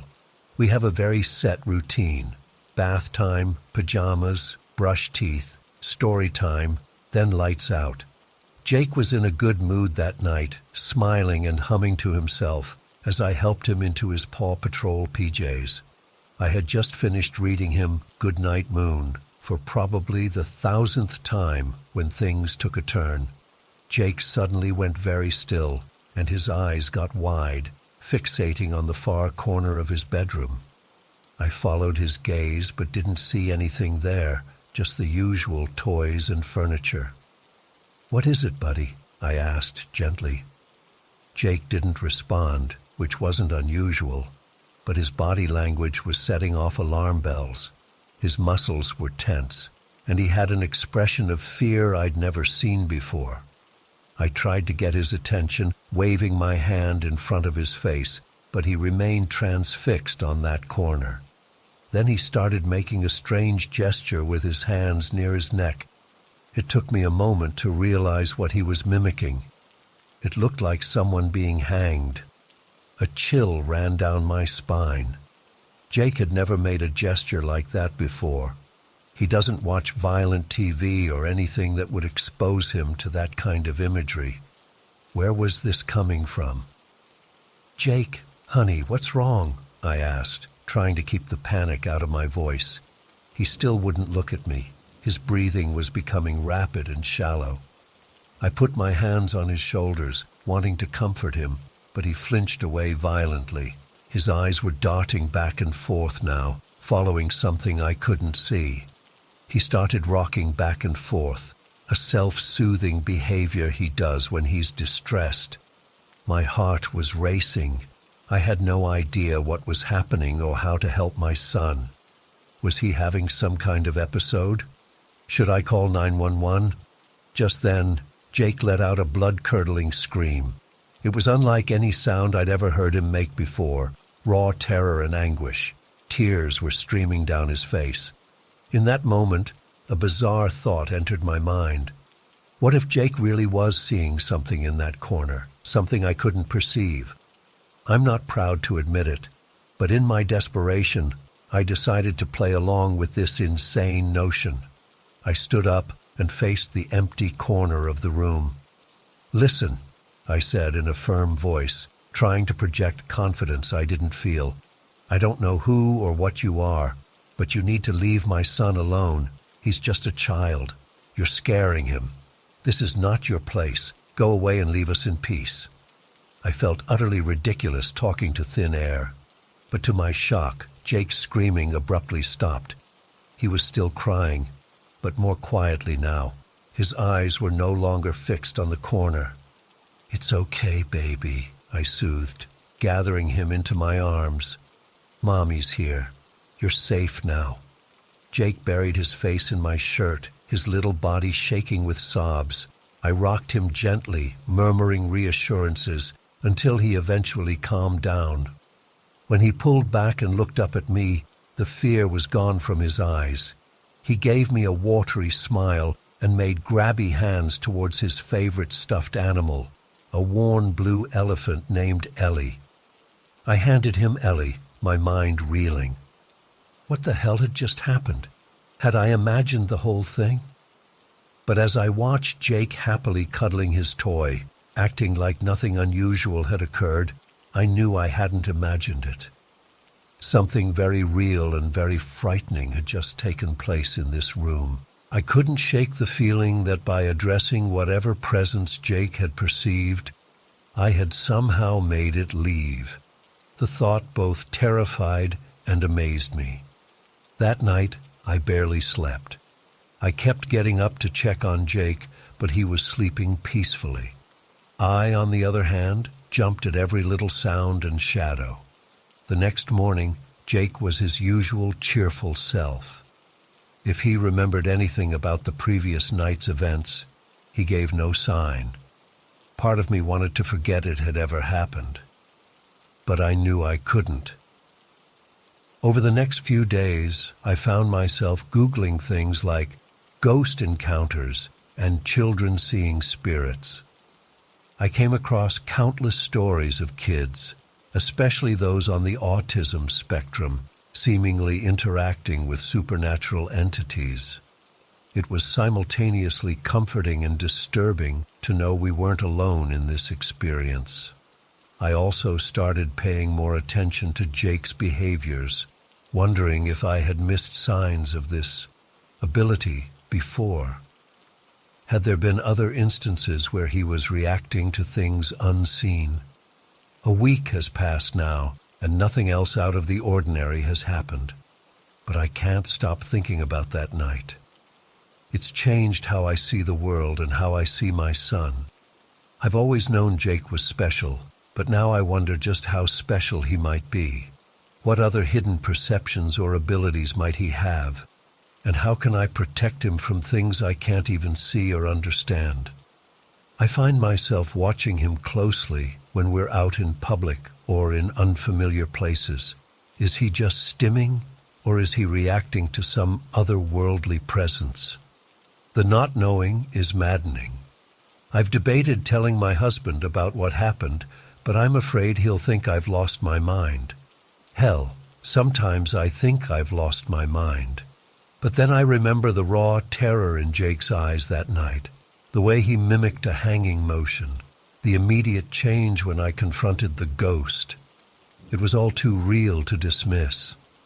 For now, I'm keeping this to myself. I don't want to freak out my husband or make Jake feel like he's being scrutinized. But I've made some changes around the house. I bought some sage and have been burning it regularly, hoping it will keep away any unwanted spiritual visitors. I've also started saying a little prayer each night, asking for protection for Jake and our family. I don't know if any of it will make a difference. I don't know if we'll ever experience anything like that again. Part of me hopes we don't, but another part of me is intensely curious. If ghosts and spirits are real, what else might be out there that we don't understand? One thing I know for certain, I'll never again dismiss someone's paranormal experiences. There are more things in heaven and earth than I ever dreamed possible, and my beautiful, mysterious son might just be a bridge to that unseen world. I'm still processing everything that happened, still trying to make sense of it all. But I'm sharing this story in hopes that it might help someone else who's had a similar experience. If you're out there, know that you're not crazy and you're not alone. And if you have a child on the autism spectrum, pay attention. They might be perceiving things the rest of us can't. Whether that's a blessing or a curse, I'm not sure yet. But I do know it's changed my life and my understanding of reality forever. I don't know what the future holds for Jake and me. Will there be more encounters? Will I learn to communicate with him about these experiences? I have so many questions and so few answers. All I can do is take it one day at a time, stay vigilant, and cherish every moment with my extraordinary little boy, because who knows what wonders or terrors tomorrow might bring.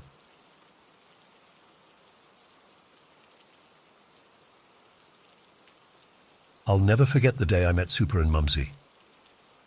It was my first week working as a nurse at Evergreen Gardens, a quaint nursing home nestled in the outskirts of Portland, Oregon. The facility had a charm to it, with its sprawling gardens and cozy common areas, but it was the residents who truly brought the place to life.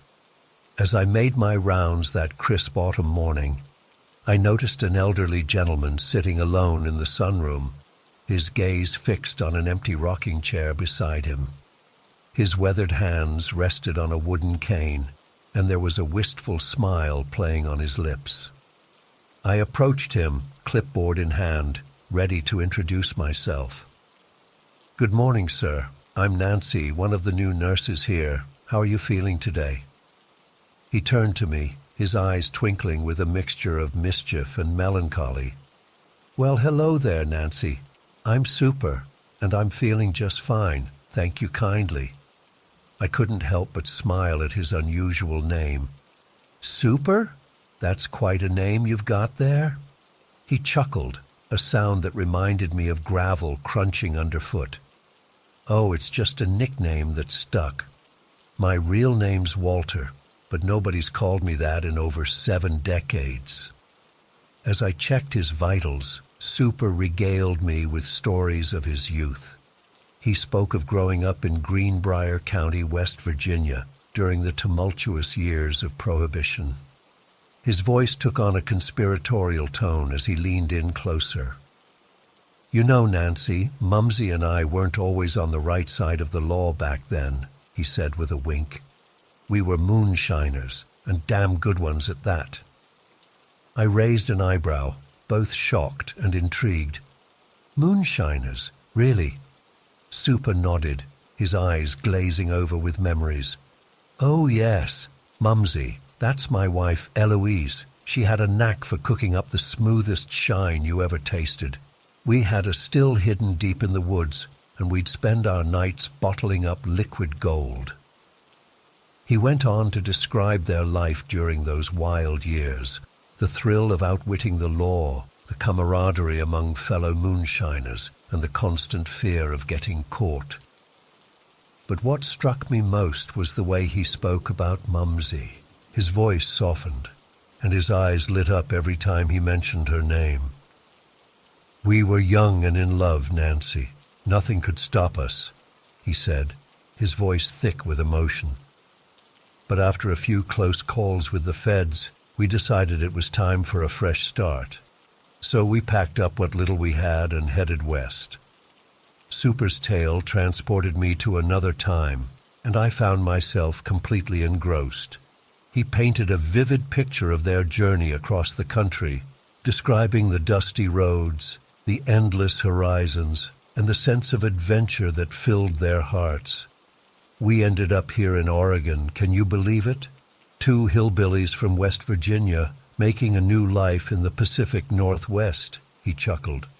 But we made it work, bought a little plot of land, started farming, and raised our family. As he spoke, I noticed his gaze constantly drifting back to the empty rocking chair beside him. There was a sadness in his eyes that hadn't been there before. "Mumsy loved that chair," he said softly. "She'd sit there for hours, knitting or reading to the grandkids. Now it's just me." I felt a lump forming in my throat. "I'm so sorry, Super. How long ago did she pass?" He sighed, his shoulders slumping slightly.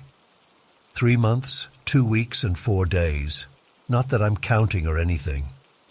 The pain in his voice was palpable, and I found myself reaching out to pat his hand gently.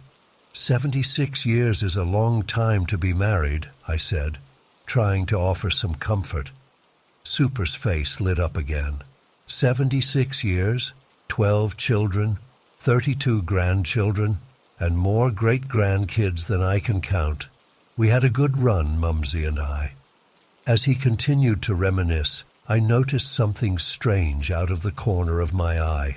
The empty rocking chair beside Super seemed to move slightly, as if someone had just settled into it. I blinked, sure I was seeing things, but when I looked again, the chair was gently rocking back and forth. Super didn't seem to notice, lost in his memories. "You know, Nancy, Mumsy visits me sometimes. I know it sounds crazy, but I can feel her presence. It's like she's right here with me." A chill ran down my spine, but I tried to keep my voice steady. "That must be comforting," I said, my eyes still fixed on the rocking chair. He nodded, a serene smile spreading across his face. "It is. She's here now, you know, sitting right there in her favorite chair." I felt the hairs on the back of my neck stand up. The rocking chair continued its gentle motion, creaking softly with each swing. Super turned to the empty space beside him, his expression one of pure love and adoration. "Mumsy, my dear, we have company," he said softly. "This is Nancy, one of the new nurses. Isn't she kind to listen to an old man's stories?" To my astonishment, I felt a sudden warmth envelop me, as if I had stepped into a ray of sunshine. The air around us seemed to shimmer, and for a brief moment I could have sworn I saw the faint outline of a woman sitting in the rocking chair, her hand resting lovingly on Super's arm. Super's eyes met mine, and he must have seen the shock on my face. He smiled knowingly. "You can feel her too, can't you? Mumsy always did have a way of making her presence known." I nodded, unable to find my voice. Super reached out and patted my hand. "Don't be scared, Nancy. Mumsy wouldn't hurt a fly. She's just checking in on me, making sure I'm behaving myself." He turned back to the rocking chair, his expression softening. "Oh, Mumsy, you know I've been good. I'm just waiting for you, my love. Won't be long now." As if on cue, Super's breathing suddenly became labored.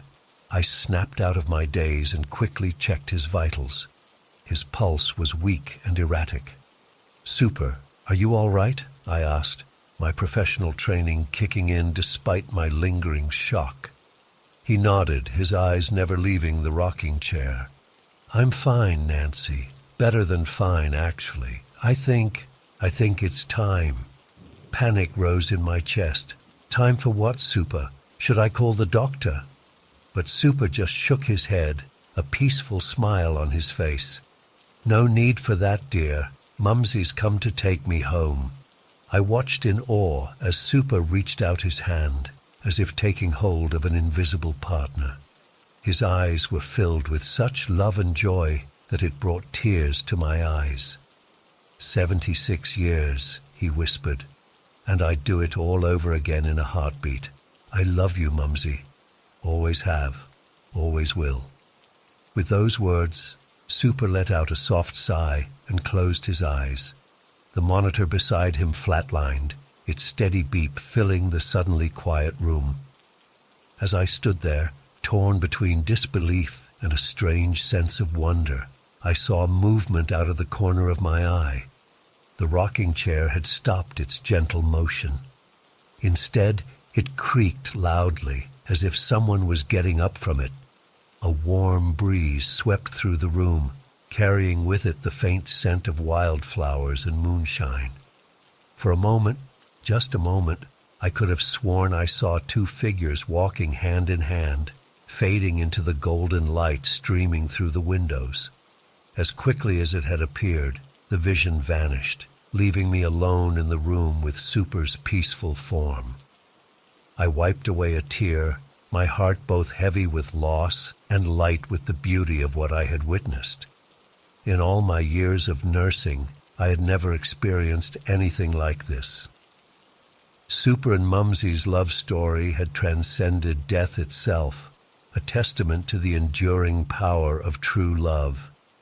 As I called for the doctor and prepared to handle the necessary procedures, I couldn't shake the feeling that I had been privileged to witness something truly extraordinary. From that day forward, whenever I passed by that sunroom, I would glance at the old rocking chair. Sometimes, in the quiet moments between shifts, I could almost hear the soft laughter of two souls reunited, their love story continuing on into eternity.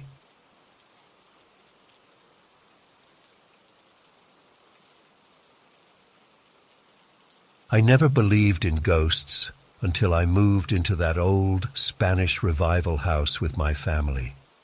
It was built back in 1929, nestled among the citrus orchards that used to cover this whole area. The moment we pulled up the long driveway, I felt like we were stepping back in time. The white stucco walls, red tile roof, and arched windows gave it such a romantic old-world feel. I was 14 at the time and thought it was the coolest place we'd ever lived. At first, everything seemed normal. We spent that first summer fixing the place up, my parents repainting rooms, while my sister and I explored every nook and cranny. The house had so many little quirks and hidden spaces. I loved imagining the families who had lived there before us over the decades. It wasn't until a few months after we moved in that I had my first encounter with Philippe. I still remember it vividly. It was a Tuesday night in October, and I had stayed up late finishing a school project. The house was silent except for the ticking of the old grandfather clock in the hallway. As I was getting ready for bed around 3 a.m., movement caught my eye in the doorway of my room. I froze, my heart pounding. There, clear as day, was the figure of a man. He was wearing old-fashioned blue overalls and a white shirt, like something from the 1930s. But the strangest part was that I could see right through him to the hallway behind. He wasn't solid, more like a projection or hologram. For a moment we just stared at each other. I was too shocked to even feel afraid. Then he raised his hand in a slow, distinctive wave. Not quite a hello, almost like he was showing me his palm. Before I could react, he faded away like mist. I sat there for a long time trying to process what I'd seen. Had I imagined it? Was I overtired and hallucinating? But it had seemed so real. I could still picture every detail of his appearance. I decided not to tell my family. worried they'd think I was making it up for attention. Months went by, and I started to convince myself it had been a dream or my eyes playing tricks on me. But then it happened again. This time I woke up suddenly around 3:30 a.m. As my eyes adjusted to the darkness, I saw him standing at the foot of my bed. Same overalls, same translucent appearance. He did the wave again, then disappeared. After that, the encounters became more frequent. Always between 3-4 a.m., always in my bedroom. Sometimes he'd appear by the window, sometimes by my closet. He never tried to approach me or communicate beyond that strange wave. And oddly, I never felt scared. There was almost a calming presence about him. I started calling him Philippe in my head. I'm not sure why. The name just came to me one night. It seemed to fit his old-timey appearance. I began leaving my bedroom door open at night, half hoping to see him. It wasn't until my friend Ali slept over one weekend that I got confirmation I wasn't going crazy. We were having a late-night gossip session when Ali suddenly went pale and grabbed my arm. "Do you see that?" she whispered. I turned to look where she was pointing. There was Philippe, standing in the corner doing his signature wave. "You can see him too?" I breathed, hardly daring to believe it. Ali nodded, eyes wide. We watched in stunned silence as Philippe faded away. As soon as he was gone, we burst into excited chatter. I told Ali everything, how long I'd been seeing him, what he looked like, the times he appeared. She listened in fascination, and I felt an immense relief at finally being able to share this with someone. A few weeks later, my mom casually mentioned at dinner that she'd seen a shadow man in the upstairs hallway the night before. My sister and I exchanged knowing glances. I decided it was time to tell my family about Philippe. To my surprise, they believed me right away. My dad even got excited, saying he'd always wanted to live in a haunted house. We started sharing our Philippe sightings at the breakfast table. My sister swore she saw him in the backyard one night. My dad heard footsteps in the attic. I began acknowledging Philippe's presence out loud when he appeared. "Hey, Philippe," I'd say softly. "Thanks for stopping by." It felt silly at first, but I had this strong sense that he wanted to be recognized, that maybe that's why he kept appearing to us. One night, I decided to try something different. When Philippe appeared, I sat up in bed and spoke directly to him. "Philippe, if you can understand me, can you wave twice instead of once?" To my amazement, he raised his hand and did 2 slow waves. My heart raced with excitement. This was real communication. From then on, I started asking him yes or no questions. 1 wave for yes, 2 for no. Through this rudimentary method, I learned that he had lived in the house when it was first built, that he had worked in the citrus orchards, that he liked our family and meant us no harm. Sometimes weeks would go by without a Philippe sighting, but he always came back eventually. It became such a normal part of our lives that we'd casually mention Philippe sightings over breakfast. "Oh, Philippe stopped by around 3:30 last night. Looked like he got a haircut." Friends and extended family thought we were nuts when we talked about our house ghost, but we knew what we had experienced. Philippe was as real to us as any living person. Years went by, and eventually I moved out for college. But every time I came home to visit, I'd leave my old bedroom door open at night. More often than not, I'd wake up to see that familiar figure, giving me that familiar wave. It was oddly comforting, like being welcomed home by an old friend. I'm in my 30s now, married with kids of my own. My parents still live in that old Spanish revival house. When we visit, my children beg to sleep in my old room, hoping to catch a glimpse of Philippe. So far, they haven't seen him. But sometimes in the early morning hours, I'll hear them giggling and whispering about a strange man in old-fashioned clothes. I don't know why Philippe has stuck around all these years. Maybe he's attached to the house, or maybe he just likes having company.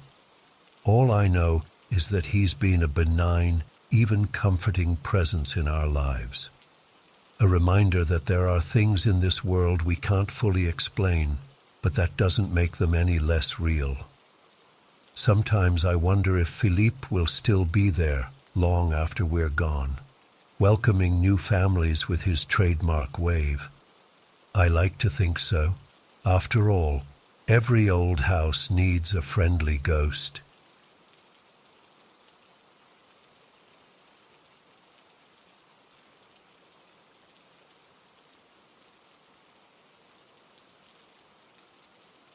I was only 4 years old when it happened, but the memories of that day are seared into my mind forever.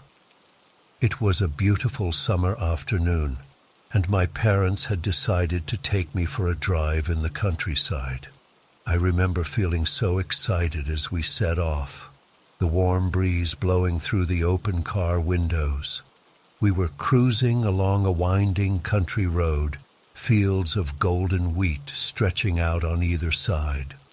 I was happily babbling away in the back seat, pointing out cows and tractors to my mom. Everything seemed perfect. Then, in an instant, our world shattered. I remember a deafening screech of tires, my dad yelling, and a sickening crunch of metal. The car spun wildly out of control. I was flung violently in my car seat as we rolled over and over. The last thing I recall is an overwhelming feeling of terror before everything went black. I drifted in and out of consciousness after that. Hazy fragments of memory, flashing lights, urgent voices, the wail of sirens. At some point I became aware that I was in a hospital bed, hooked up to all sorts of beeping machines. Everything hurt so much. I felt scared and confused, but then I saw her, the old lady in the blue dress with yellow flowers. She appeared by my bedside, smiling gently at me. I felt an immediate sense of comfort and safety wash over me. "It's okay, little one," she said softly. "You're going to be all right. I'm here with you."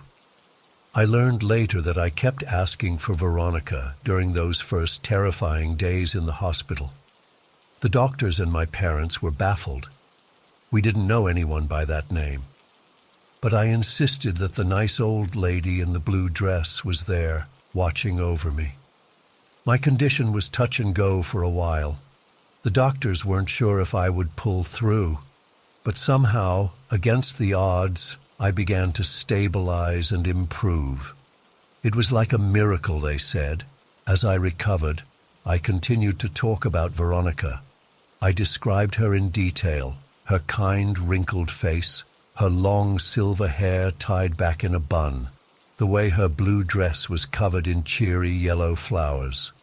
My parents were mystified but assumed it was just the fevered imaginings of a traumatized child.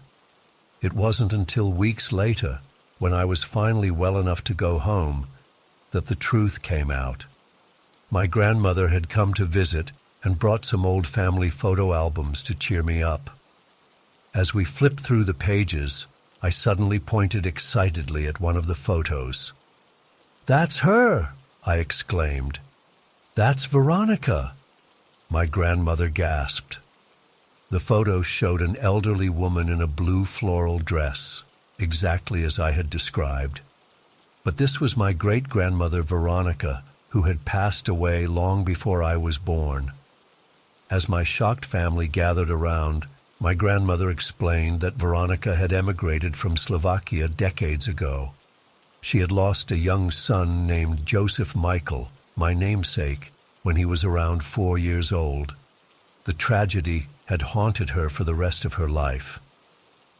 A chill ran through the room as we realized the implications. Somehow, impossibly, the spirit of my great-grandmother had come to comfort me in my time of need.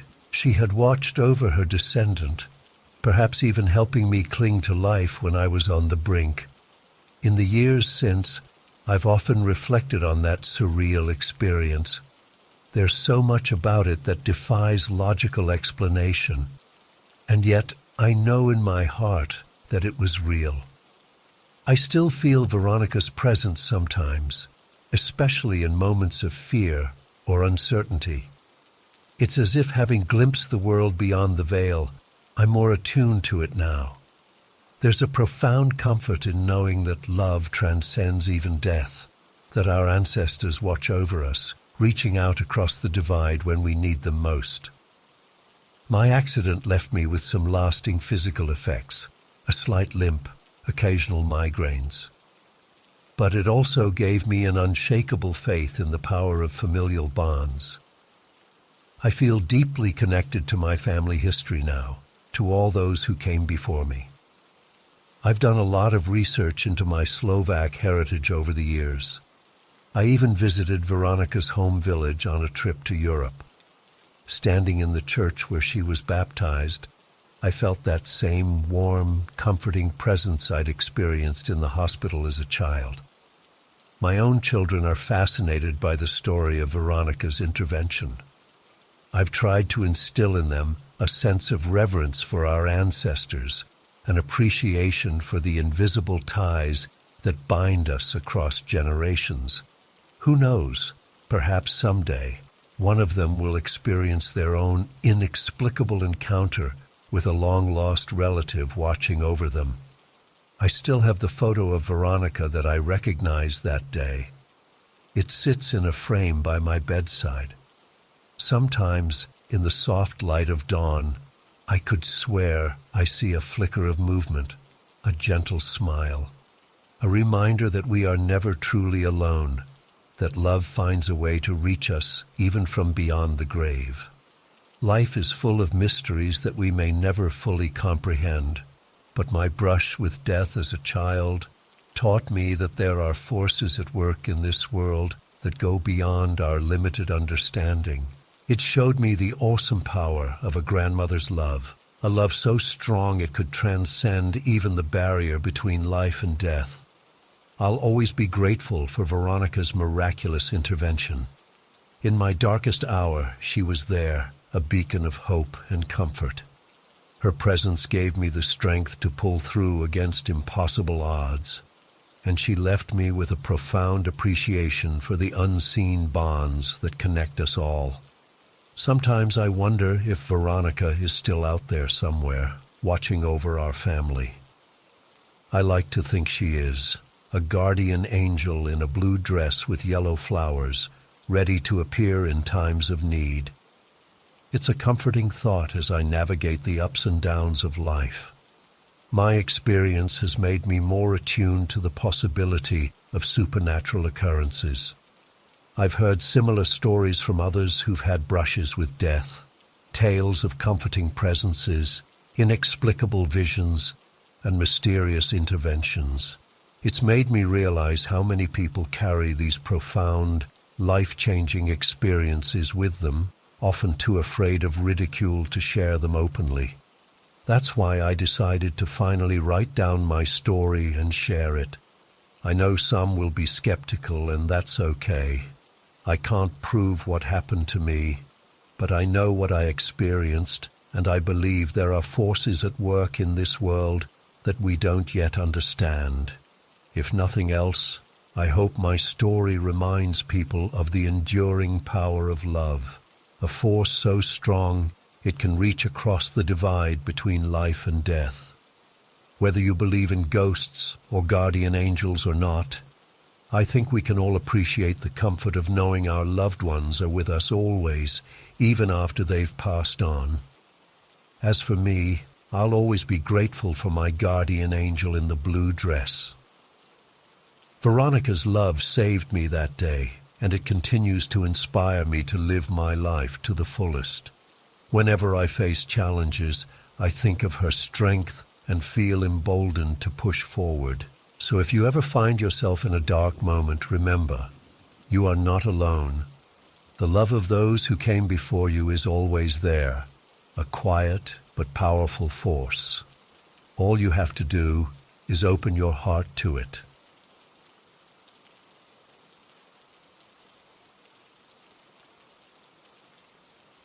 I woke up with a start, my heart pounding. The room was pitch black, but something felt off. I lay there for a moment, trying to get my bearings. I was at my boyfriend Jake's house, sleeping over like I often did on weekends. But something wasn't right. An overwhelming urge came over me to roll over and look towards the bedroom door. I tried to resist it at first. I was comfy and didn't want to move. But the feeling was insistent, almost like an invisible force compelling me to turn. Finally, I gave in and slowly rolled onto my other side. What I saw made my blood run cold. There was a figure standing by the door.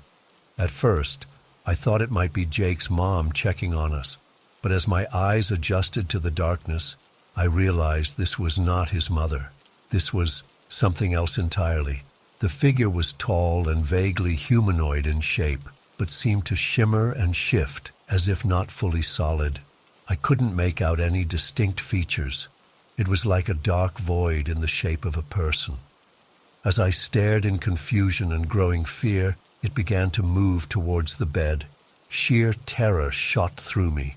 I opened my mouth to scream, but no sound came out at first. The figure glided closer, and I could feel malevolent energy radiating from it. Finally, a strangled cry escaped my throat as I found my voice. "Jake! Jake, wake up!" I screamed, shaking him frantically. Jake jolted awake, startled by my panicked cries. "What? What's wrong?" he asked groggily. I pointed towards the figure, which was now mere feet from the bed. But in the split second it took Jake to follow my gaze, the entity vanished. It didn't fade away or move. It simply winked out of existence in an instant. There was something there, I cried, trembling uncontrollably. By the door, a figure. It was coming towards us. Jake turned on the bedside lamp and looked around the room in confusion. "I don't see anything, babe. Are you sure you weren't dreaming?" But I knew with absolute certainty that I had been wide awake. The terror I felt had been far too visceral to be a dream. I described to Jake what I'd seen as he held me, trying to calm me down. He was skeptical but concerned by how shaken I clearly was. We stayed up the rest of the night with the lights on. I couldn't shake the feeling of dread, jumping at every little sound. When morning finally came, I was exhausted but still on edge. Over breakfast, I tried to make sense of what had happened. The weirdest part was how I felt compelled to roll over and look, I told Jake. It was like something was forcing me to turn and see it.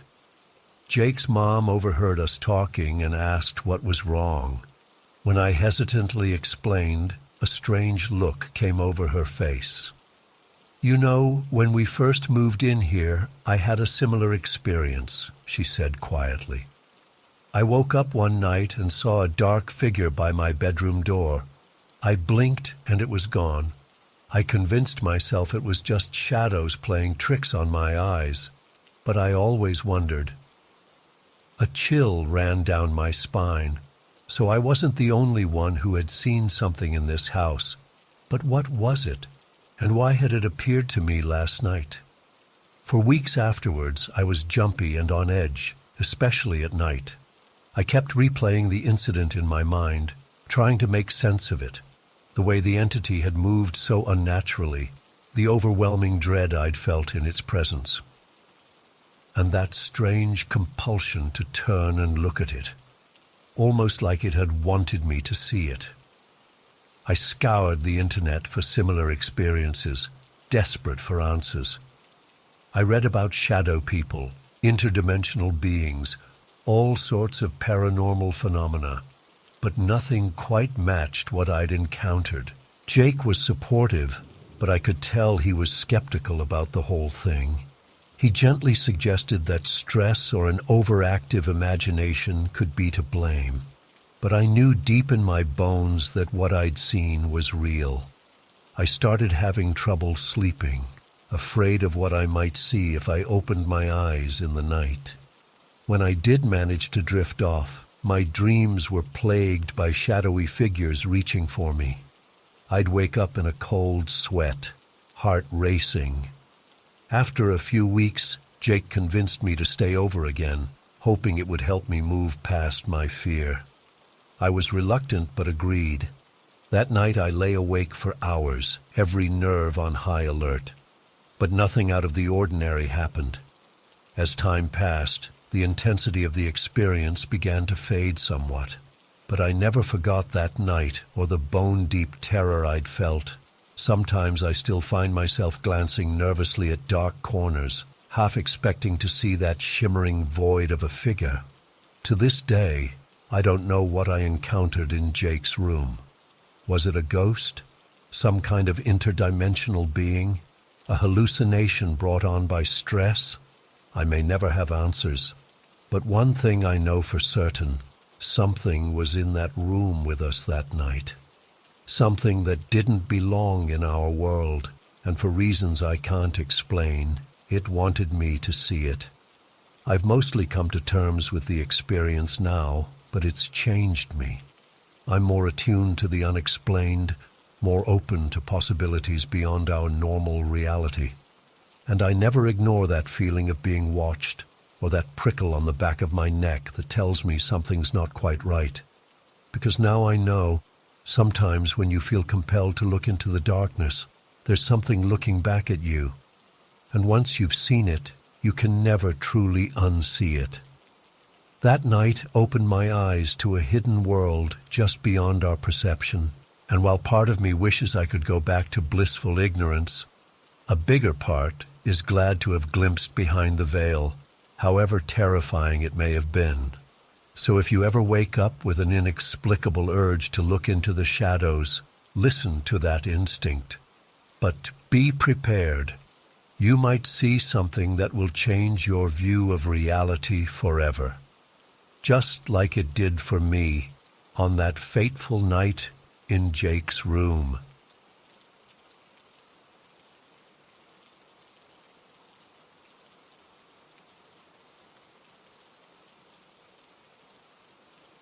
I was just hanging out in my apartment on a lazy Sunday afternoon, scrolling through my phone while my two cats, Conejita and Chibigon, napped peacefully nearby. It was a totally normal day, or so I thought. Suddenly, both cats jolted awake at the exact same moment. Their ears perked up and they stared intently at the far corner of the living room. I glanced over, expecting to see a bug or something, but there was nothing there.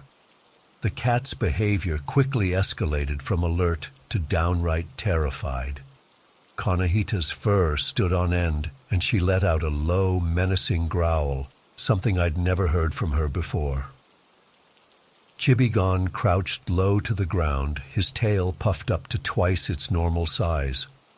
"What's wrong, guys?" I asked, starting to feel uneasy myself. They didn't even glance in my direction. Their eyes remained locked on that empty corner, tracking something I couldn't see. I got up to investigate, but as soon as I took a step towards the corner, both cats bolted from the room like their lives depended on it. I heard them run down the hallway and dive under my bed. Now, thoroughly creeped out, I cautiously approached the corner. The temperature seemed to drop as I got closer. I carefully inspected every inch, but found absolutely nothing out of the ordinary, just the same old faded wallpaper and dusty baseboards. I called for the cats, shaking their treat bag, but they refused to come out from under the bed. I could hear them softly growling and hissing. This was so out of character for them. They were usually such friendly, social cats. As the day went on, I tried to shake off the weird vibes and go about my normal routine. But I couldn't stop glancing at that corner. It felt like it was watching me somehow. That night I had trouble falling asleep. The apartment felt different. like some kind of presence had intruded into my space. I tossed and turned for hours before finally drifting off into an uneasy sleep filled with unsettling dreams. I woke up the next morning feeling drained. The cats were still hiding and refused to come out for breakfast, which was extremely unusual. I had to coax them out with treats, and even then they were skittish and on edge. Over the next few days, the cats avoided that corner of the living room like the plague. They wouldn't even walk past it to get to their food bowls. I had to move everything to the kitchen. About a week after the incident, I was cleaning the apartment and decided to give that corner a deep scrub, hoping it might help the cats feel better about the space. As I was wiping down the baseboard, my hand brushed against something sticky. I pulled my hand back in disgust and shone my phone flashlight on the spot. There was some kind of clear, viscous substance oozing from a tiny crack where the baseboard met the wall. It looked almost like snail slime, but thicker and with an oily sheen. I grabbed a paper towel and tried to wipe it up, but it clung to the wall in stringy tendrils. When I finally managed to clean it off, more oozed out to replace it within seconds. Thoroughly grossed out, I decided to call my landlord. He said he'd send someone to check it out, but it would be a few days. In the meantime, the slime kept appearing no matter how many times I cleaned it. I started researching online, trying to figure out what it could be. Most suggestions were pretty mundane, leaky pipes, mold, etc. But then I stumbled across some paranormal forums where people were discussing similar experiences. Several users mentioned something called ectoplasm, a substance supposedly produced by spirits or other supernatural entities. I'd always been a skeptic when it came to ghosts and the paranormal, but I couldn't deny that the description matched what I was dealing with.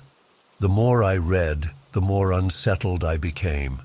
People shared stories about pets reacting to invisible presences, unexplained cold spots, and strange viscous substances appearing out of nowhere. All things I'd experienced over the past week. I tried to rationalize it. Surely there had to be a logical explanation. But every time I looked at that corner, I felt a chill run down my spine, and my cats still refused to go anywhere near it. A few nights later, I woke up around 3 a.m. with an overwhelming sense of dread. The air felt thick and heavy, like right before a thunderstorm. As I lay there trying to calm my racing heart, I heard a soft thud from the living room. Every instinct told me to stay in bed, to pull the covers over my head and wait for morning, but curiosity got the better of me. I crept down the hallway, my bare feet silent on the cold hardwood floor. As I approached the living room, I heard a faint scratching sound coming from the corner. My hand shook as I flipped on the light switch. The room was empty, but that corner... The slime was oozing out faster now, forming a puddle on the floor, and in that puddle I swear I saw something moving.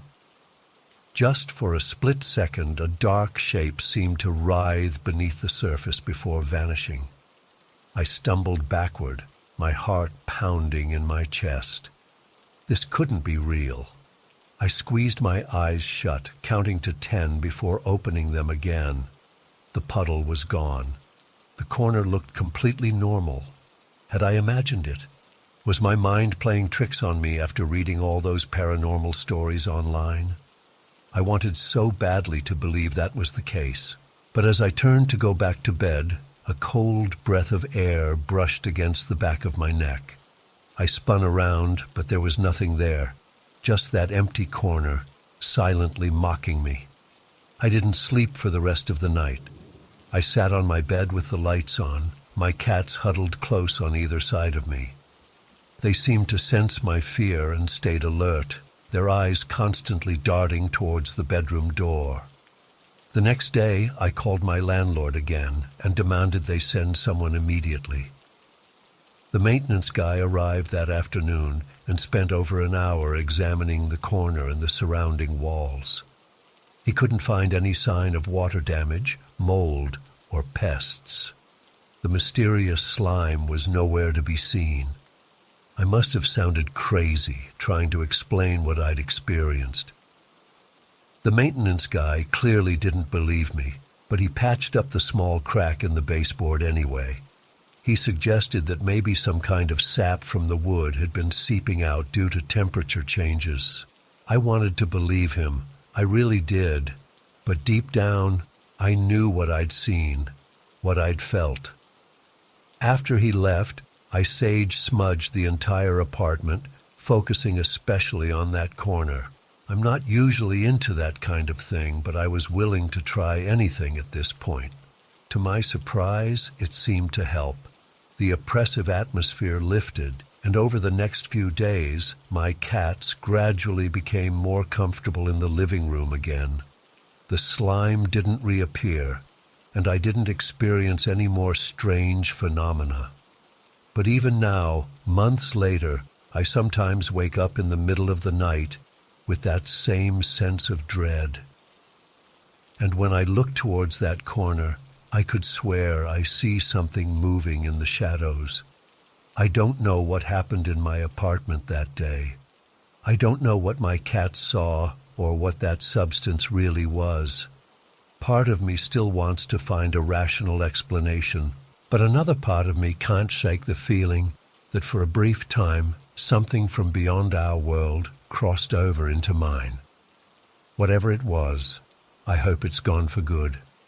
But sometimes, when I catch my cats staring intently at that corner, I wonder if it's still here, watching, waiting, just beyond the veil of what we can perceive. I used to be a complete skeptic when it came to the paranormal. Now, let's just say I'm a lot more open-minded.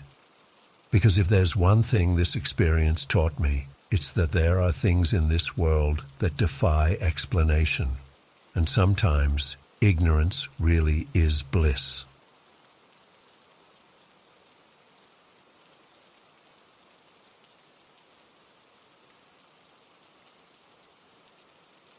I was never really one to believe in the paranormal.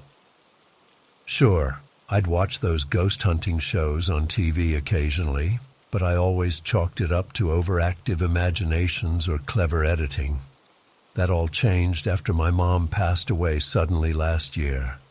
It started small at first, just little things that were easy to brush off as coincidence or my grief-addled mind playing tricks on me.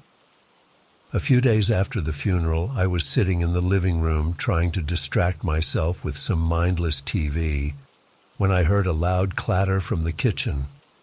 I went to investigate and found that a dipper had somehow flown off the counter and landed in the middle of the floor. Weird, but not impossible, I guess. Maybe it had been precariously balanced and finally tipped over. But then more unexplainable things started happening. I'd come home and find lights on that I was certain I'd turned off. The TV would randomly change channels when I wasn't anywhere near the remote. At first, I tried to rationalize it all away. Faulty wiring, wonky electronics, that sort of thing. Deep down, though, a part of me wondered if there was something more going on. My mom had always been fascinated by the supernatural.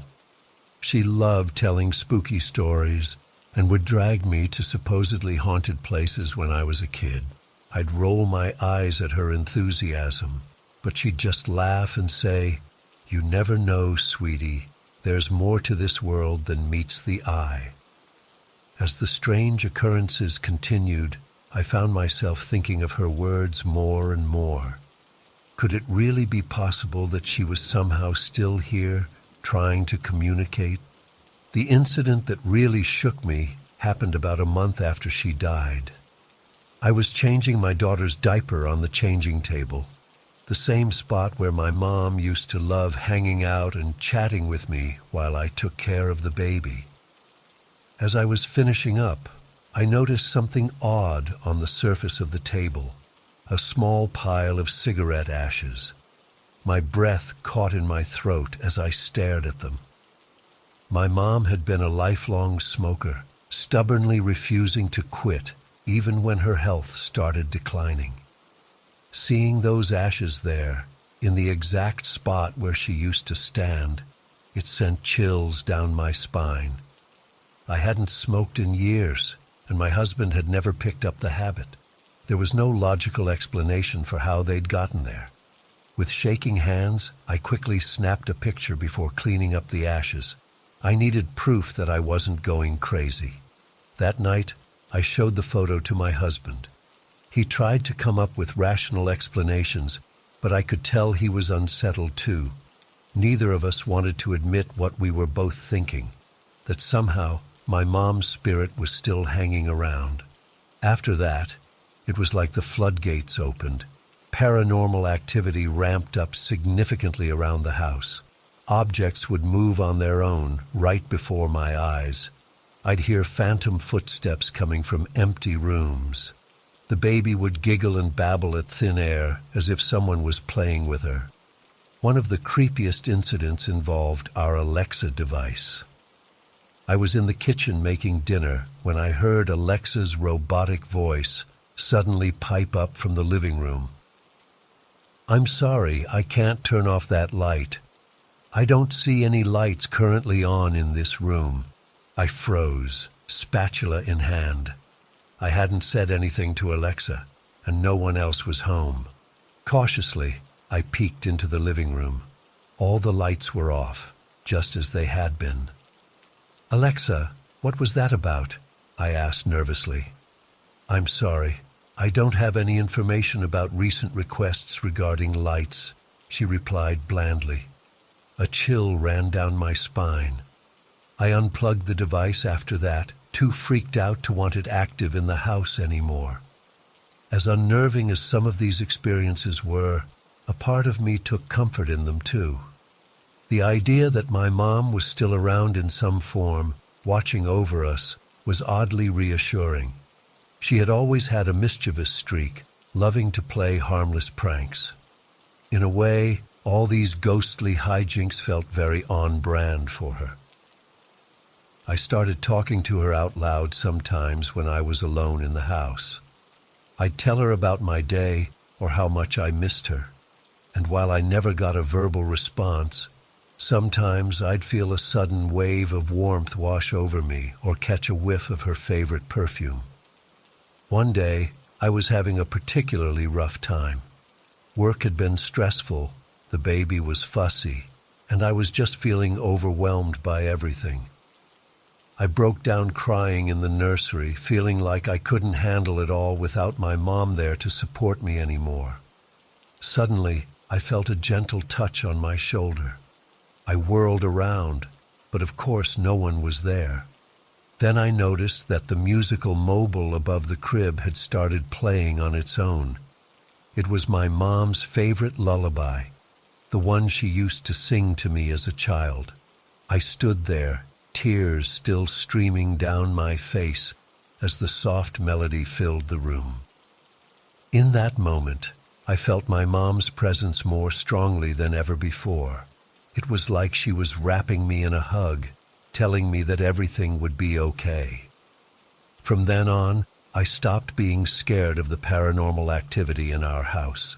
Instead, I embraced it as a gift, a way for my mom to remain a part of our lives even after her physical form was gone. Sure, some people might think I'm crazy if I told them about all this, but I know what I've experienced. My mom always said there was more to this world than meets the eye, and now I understand what she meant. Love doesn't end with death. It finds a way to persist, to reach across the veil, and touch us in ways we can't fully comprehend. I still miss my mom terribly. There are days when the grief hits me like a tidal wave, and I'd give anything to be able to hug her, to hear her voice clearly again. But knowing that she's still watching over us in her own unique way brings me a profound sense of comfort. Sometimes, when I'm rocking the baby to sleep, I'll feel that familiar warm presence settle in next to me. I'll catch a fleeting glimpse of movement out of the corner of my eye, or hear the faintest whisper of her laugh. And I'll smile because I know my mom is still here, still a part of our little family in her own spectral way. I've come to see these paranormal experiences not as something to fear, but as precious reminders of the enduring power of a mother's love. My mom may have left this earthly plane, but she's found a way to stick around and keep an eye on us. And really, isn't that just so perfectly her? So if you ever visit our house and notice something odd, a light flickering, an object seemingly moving on its own, or an inexplicable whiff of cigarette smoke, don't be alarmed. It's just my mom letting us know she's still here, still watching over her family. Some bonds, it seems, are truly eternal.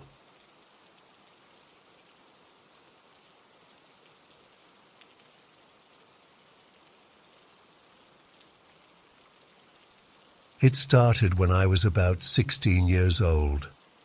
At first, it was just small things, a hair clip gone missing, or a pencil that I could have sworn I left on my desk suddenly nowhere to be found. I didn't think much of it at the time, chalking it up to my own forgetfulness or carelessness. But then things started to escalate. One day I came home from school and couldn't find my favorite gold bracelet that my aunt had given me for my 13th birthday. I tore apart my room looking for it, checking every drawer and corner. My mother even helped me search the entire house, but it was nowhere to be found. I was devastated and felt awful about losing such a precious gift. A week later, I woke up one morning and there it was, sitting right on top of my dresser, plain as day. I was shocked and confused. I knew for certain it hadn't been there the night before. When I told my mother, she just smiled knowingly and said, "It must be the pita." In Punjabi culture, a pita is a kind of familiar spirit that is said to inhabit some households. They're known for playing tricks and moving objects around. I had always thought it was just a silly superstition, but now I wasn't so sure. Over the next few months, more and more of my belongings would vanish without explanation, only to reappear days or weeks later in the oddest places, inside a shoe, behind a picture frame, under a pile of laundry. It was maddening. I started to feel like I was going crazy, doubting my own memory and perception of reality. The incidents weren't limited to just small trinkets either. One day, I withdrew 5,000 rupees from my savings account to pay for some textbooks. I distinctly remember counting the money and putting it in an envelope in my desk drawer. But when I went to get it the next day, the envelope was empty. I was frantic, thinking someone must have stolen it. But deep down, I had a sinking feeling I knew what had really happened. Sure enough, 3 days later, I found the missing cash stuffed inside an old teddy bear on my bookshelf. I hadn't touched that bear in years. There was no logical explanation for how it got there. I finally broke down and confided in my grandmother about what was happening. She wasn't surprised at all. She told me that our family had been dealing with a pita for generations. According to her, it was the spirit of my great-great-grandfather who had died suddenly and felt his affairs were unfinished. He would take objects as a way of getting attention, but always returned them eventually. I wasn't sure if I believed that explanation, but I was desperate for any answers at that point. My grandmother suggested we consult a local medium to try to communicate with the spirit and ask it to stop. The medium was an elderly woman who lived on the outskirts of town. When we arrived at her small, dimly lit home, I immediately felt a strange heaviness in the air. She invited us to sit at a round table covered in a deep purple cloth. As soon as we were seated, before we had even explained why we were there, the medium's eyes rolled back, and she began to speak in a deep, guttural voice that was clearly not her own. She described in detail many of the objects that had gone missing over the past months. She knew things that only I could have known. But then she said something that chilled me to my core. The spirit communicating through her claimed to be not my great-great-grandfather, but my grandmother, my still very much alive grandmother, who was sitting right next to me. I looked at my grandmother in shock and saw that all the color had drained from her face. The medium continued, saying that my grandmother's spirit had been projecting itself outside her body for years without her conscious knowledge. It was her way of staying connected to the family and making sure we were taken care of, even in small ways. When the session ended, my grandmother was visibly shaken. She admitted that she had been experiencing strange dreams and lapses in memory for years, often waking up feeling exhausted, as if she had been awake all night. We were both struggling to process this bizarre revelation. In the weeks that followed, the disappearances continued but took on a different tone. Now, when I noticed something missing, I would speak out loud to my grandmother's spirit, asking her to please return the item. More often than not, it would reappear within a day or two. One night, I woke up suddenly feeling like I wasn't alone in my room. As my eyes adjusted to the darkness, I saw a shadowy figure standing at the foot of my bed. It was indistinct, but I could make out the general shape of a woman in a traditional Punjabi suit. I was paralyzed with fear, unable to move or speak. The figure slowly raised its arm, pointing at something on my dresser. Then, as quickly as it appeared, it vanished. Heart pounding, I turned on the light and saw my mother's wedding necklace sitting on the dresser, and treasured family heirloom that had gone missing over a month ago. My mother had been distraught, thinking it was lost forever. I didn't know whether to feel relieved or terrified. On one hand, the necklace had been returned, but on the other, I had seen undeniable proof that something supernatural was at work in our home. As time went on, I started to notice patterns in the disappearances. They seemed to happen more frequently around significant family events, birthdays, holidays, anniversaries. It was as if the spirit was trying to participate in its own way. I also realized that the objects taken often had sentimental value or were connected to family memories. A photo album from my parents' wedding, my grandfather's pocket watch, the first love letter my father wrote to my mother. It was touching in a way, but also incredibly frustrating and draining. I never knew what might go missing next or when it would return. I felt like I was constantly on edge, unable to fully relax in my own home. I tried everything I could think of to stop it. Prayers, rituals, even leaving out offerings of food and flowers.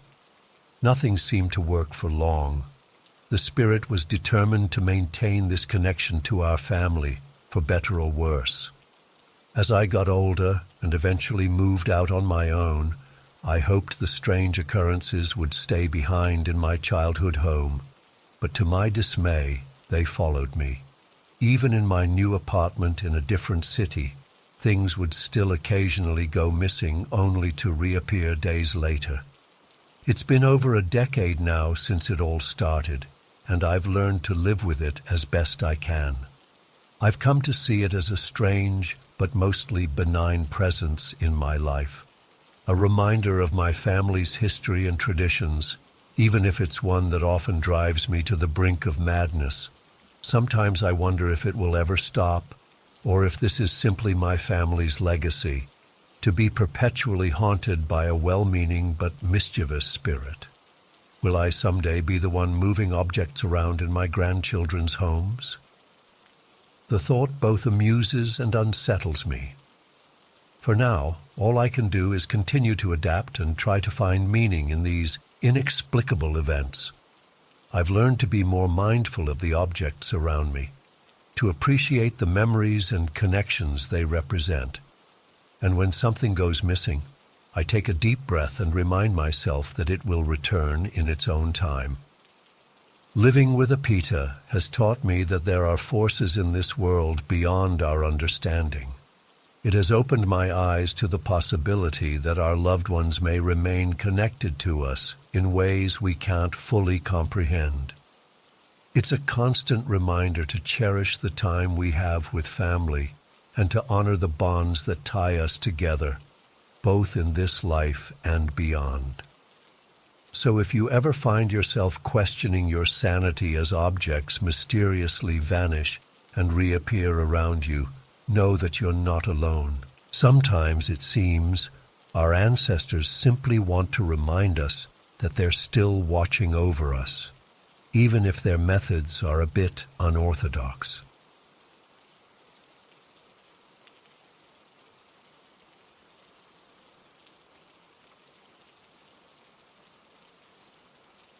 I was visiting my grandmother's house with my 6-year-old niece Bailey for the weekend. It had been years since I'd been back to that old Victorian home, and I was looking forward to some quality family time and a break from the bustle of city life. The first day went by uneventfully. We baked cookies, played board games, and Bailey delighted us with her imaginative stories.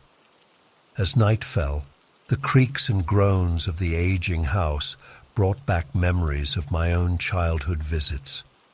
I tucked Bailey into bed in the guest room, then stayed up chatting with my grandmother in the living room. The next morning I woke early and headed to the kitchen to start breakfast. Bailey came bounding down the stairs a little while later, her blonde pigtails bouncing. "Good morning, sweetie," I said. "Did you sleep well?" She nodded, climbing onto a stool at the counter. "Yep, and I met the man in the hallway." I paused, spatula hovering over the pancakes. "What man, honey?" "The man looking at the pictures," she said casually, reaching for a glass of orange juice. "He was nice." A chill ran down my spine. "When did you see this man?" "Just now, when I was coming downstairs," Bailey replied. "He was standing by the big mirror, looking at all the old photos on the wall." I tried to keep my voice steady. "What did he look like?" She shrugged. "Normal, I guess. Kinda old like Grandma. He had gray hair and was wearing a blue shirt." "Did he say anything to you?" I asked carefully. Bailey shook her head. "Nope. He just smiled and waved." I waved back and came down here. I glanced toward the hallway, my heart racing. "Stay here, okay, sweetie? I'll be right back." I crept into the dim corridor, half expecting to see a stranger. But it was empty, the old floorboards creaking under my feet. Family photos lined the walls, faded images of ancestors I'd never met. The large antique mirror at the end reflected only my own pale face. "Hello?" I called softly. No response. I checked every room upstairs but found no sign of an intruder. When I returned to the kitchen, Bailey was happily munching on pancakes, unconcerned. "There's no one else here, honey," I said. "Are you sure you saw someone?" She nodded emphatically. "Uh-huh. He was really there. I called my grandmother, who was out running errands." "Has anyone else been in the house this morning?" I asked, trying to keep the worry from my voice. "No, dear, just you and Bailey," she replied. "Is everything all right?" I hesitated, then explained what Bailey had told me. There was a long pause on the other end of the line. "Oh my grandmother finally said. "That's interesting." "What do you mean?" I pressed. She sighed. "Well, I didn't want to alarm you, but I've seen something similar myself in that hallway, a sort of shadowy figure by the mirror. I thought I was just getting forgetful in my old age." My skin prickled. "Why didn't you say anything before?" "I didn't want to scare you or Bailey," she said. "And to be honest, I wasn't sure if I could trust my own eyes. But now, we agreed not to mention it to Bailey for now. But as the day wore on, I found myself glancing nervously at the hallway mirror. Was it just a trick of the light, or did I see movement in its depths? That night, I lay awake listening to every creak and groan of the old house. Around 2 a.m., I heard soft footsteps in the hall. Panic gripped me as I imagined an intruder, but when I peeked out, I saw only Bailey sleepwalking toward the bathroom. I gently guided her back to bed, my heart still pounding. As I tucked her in, she mumbled sleepily, "The man says good night." A chill ran through me. What man, sweetie? But she was already asleep. The next morning, I asked Bailey if she remembered getting up in the night. She shook her head. "How about the man you saw yesterday?" I probed. "Do you remember what he looked like?" She looked confused. "What man?" "The one you said you saw in the hallway, looking at pictures." Bailey's brow furrowed. "I don't remember that. Was I dreaming?" I forced a smile. "Maybe, honey. Don't worry about it." But I couldn't shake the uneasy feeling. Had it all been her imagination? A vivid dream that bled into reality? Or something more? Later that day, I was helping my grandmother dust the living room when I noticed an old photo I'd never seen before. It showed a man in his 60s with gray hair, wearing a blue button-down shirt. He was standing in front of the hallway mirror, smiling at the camera. "Who's this?" I asked, showing her the picture.